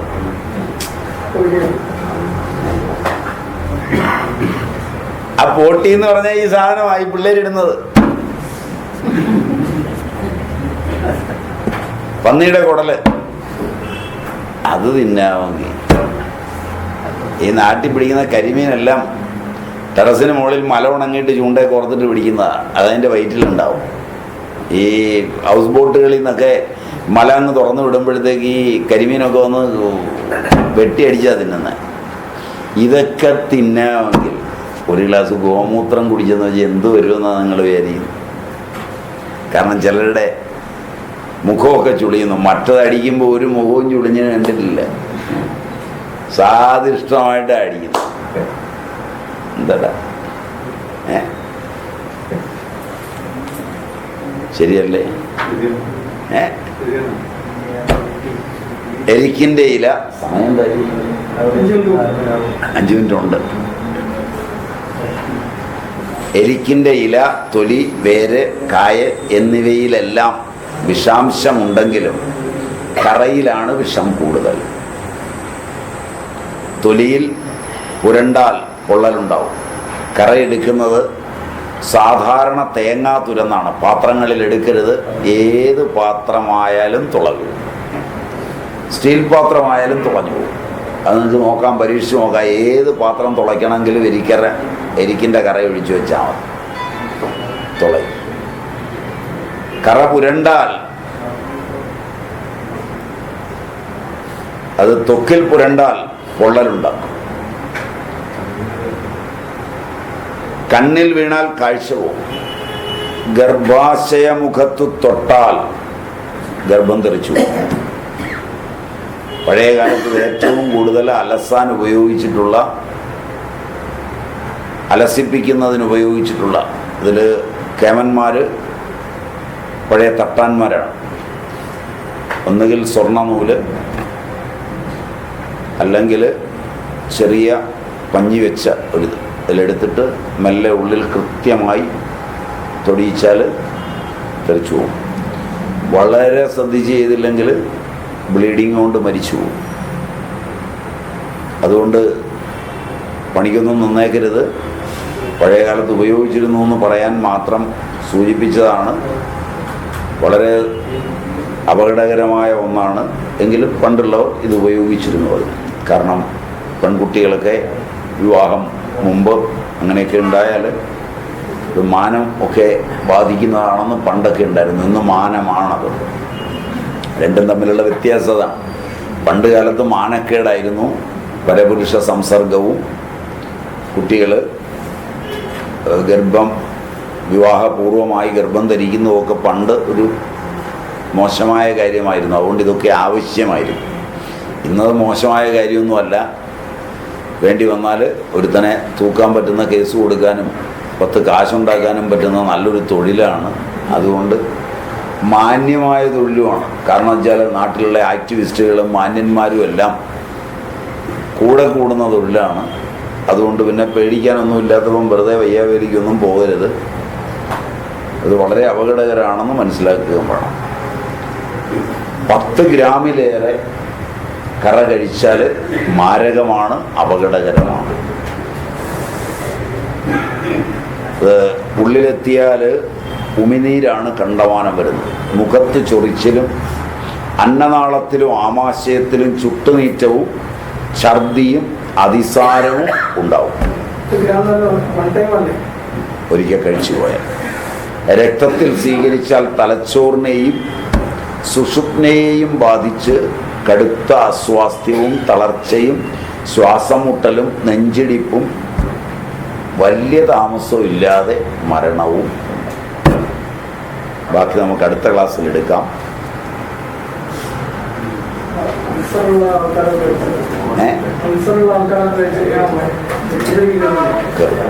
പെട്ടെന്ന് കയറും.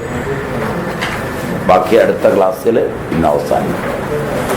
നാരായണം നമസ്കൃത്യ നരം ചൈവ നരോത്തമം ദേവീം സരസ്വതീം വ്യാസം തതോ ജയമുദീരേ. ഹരി ഓം.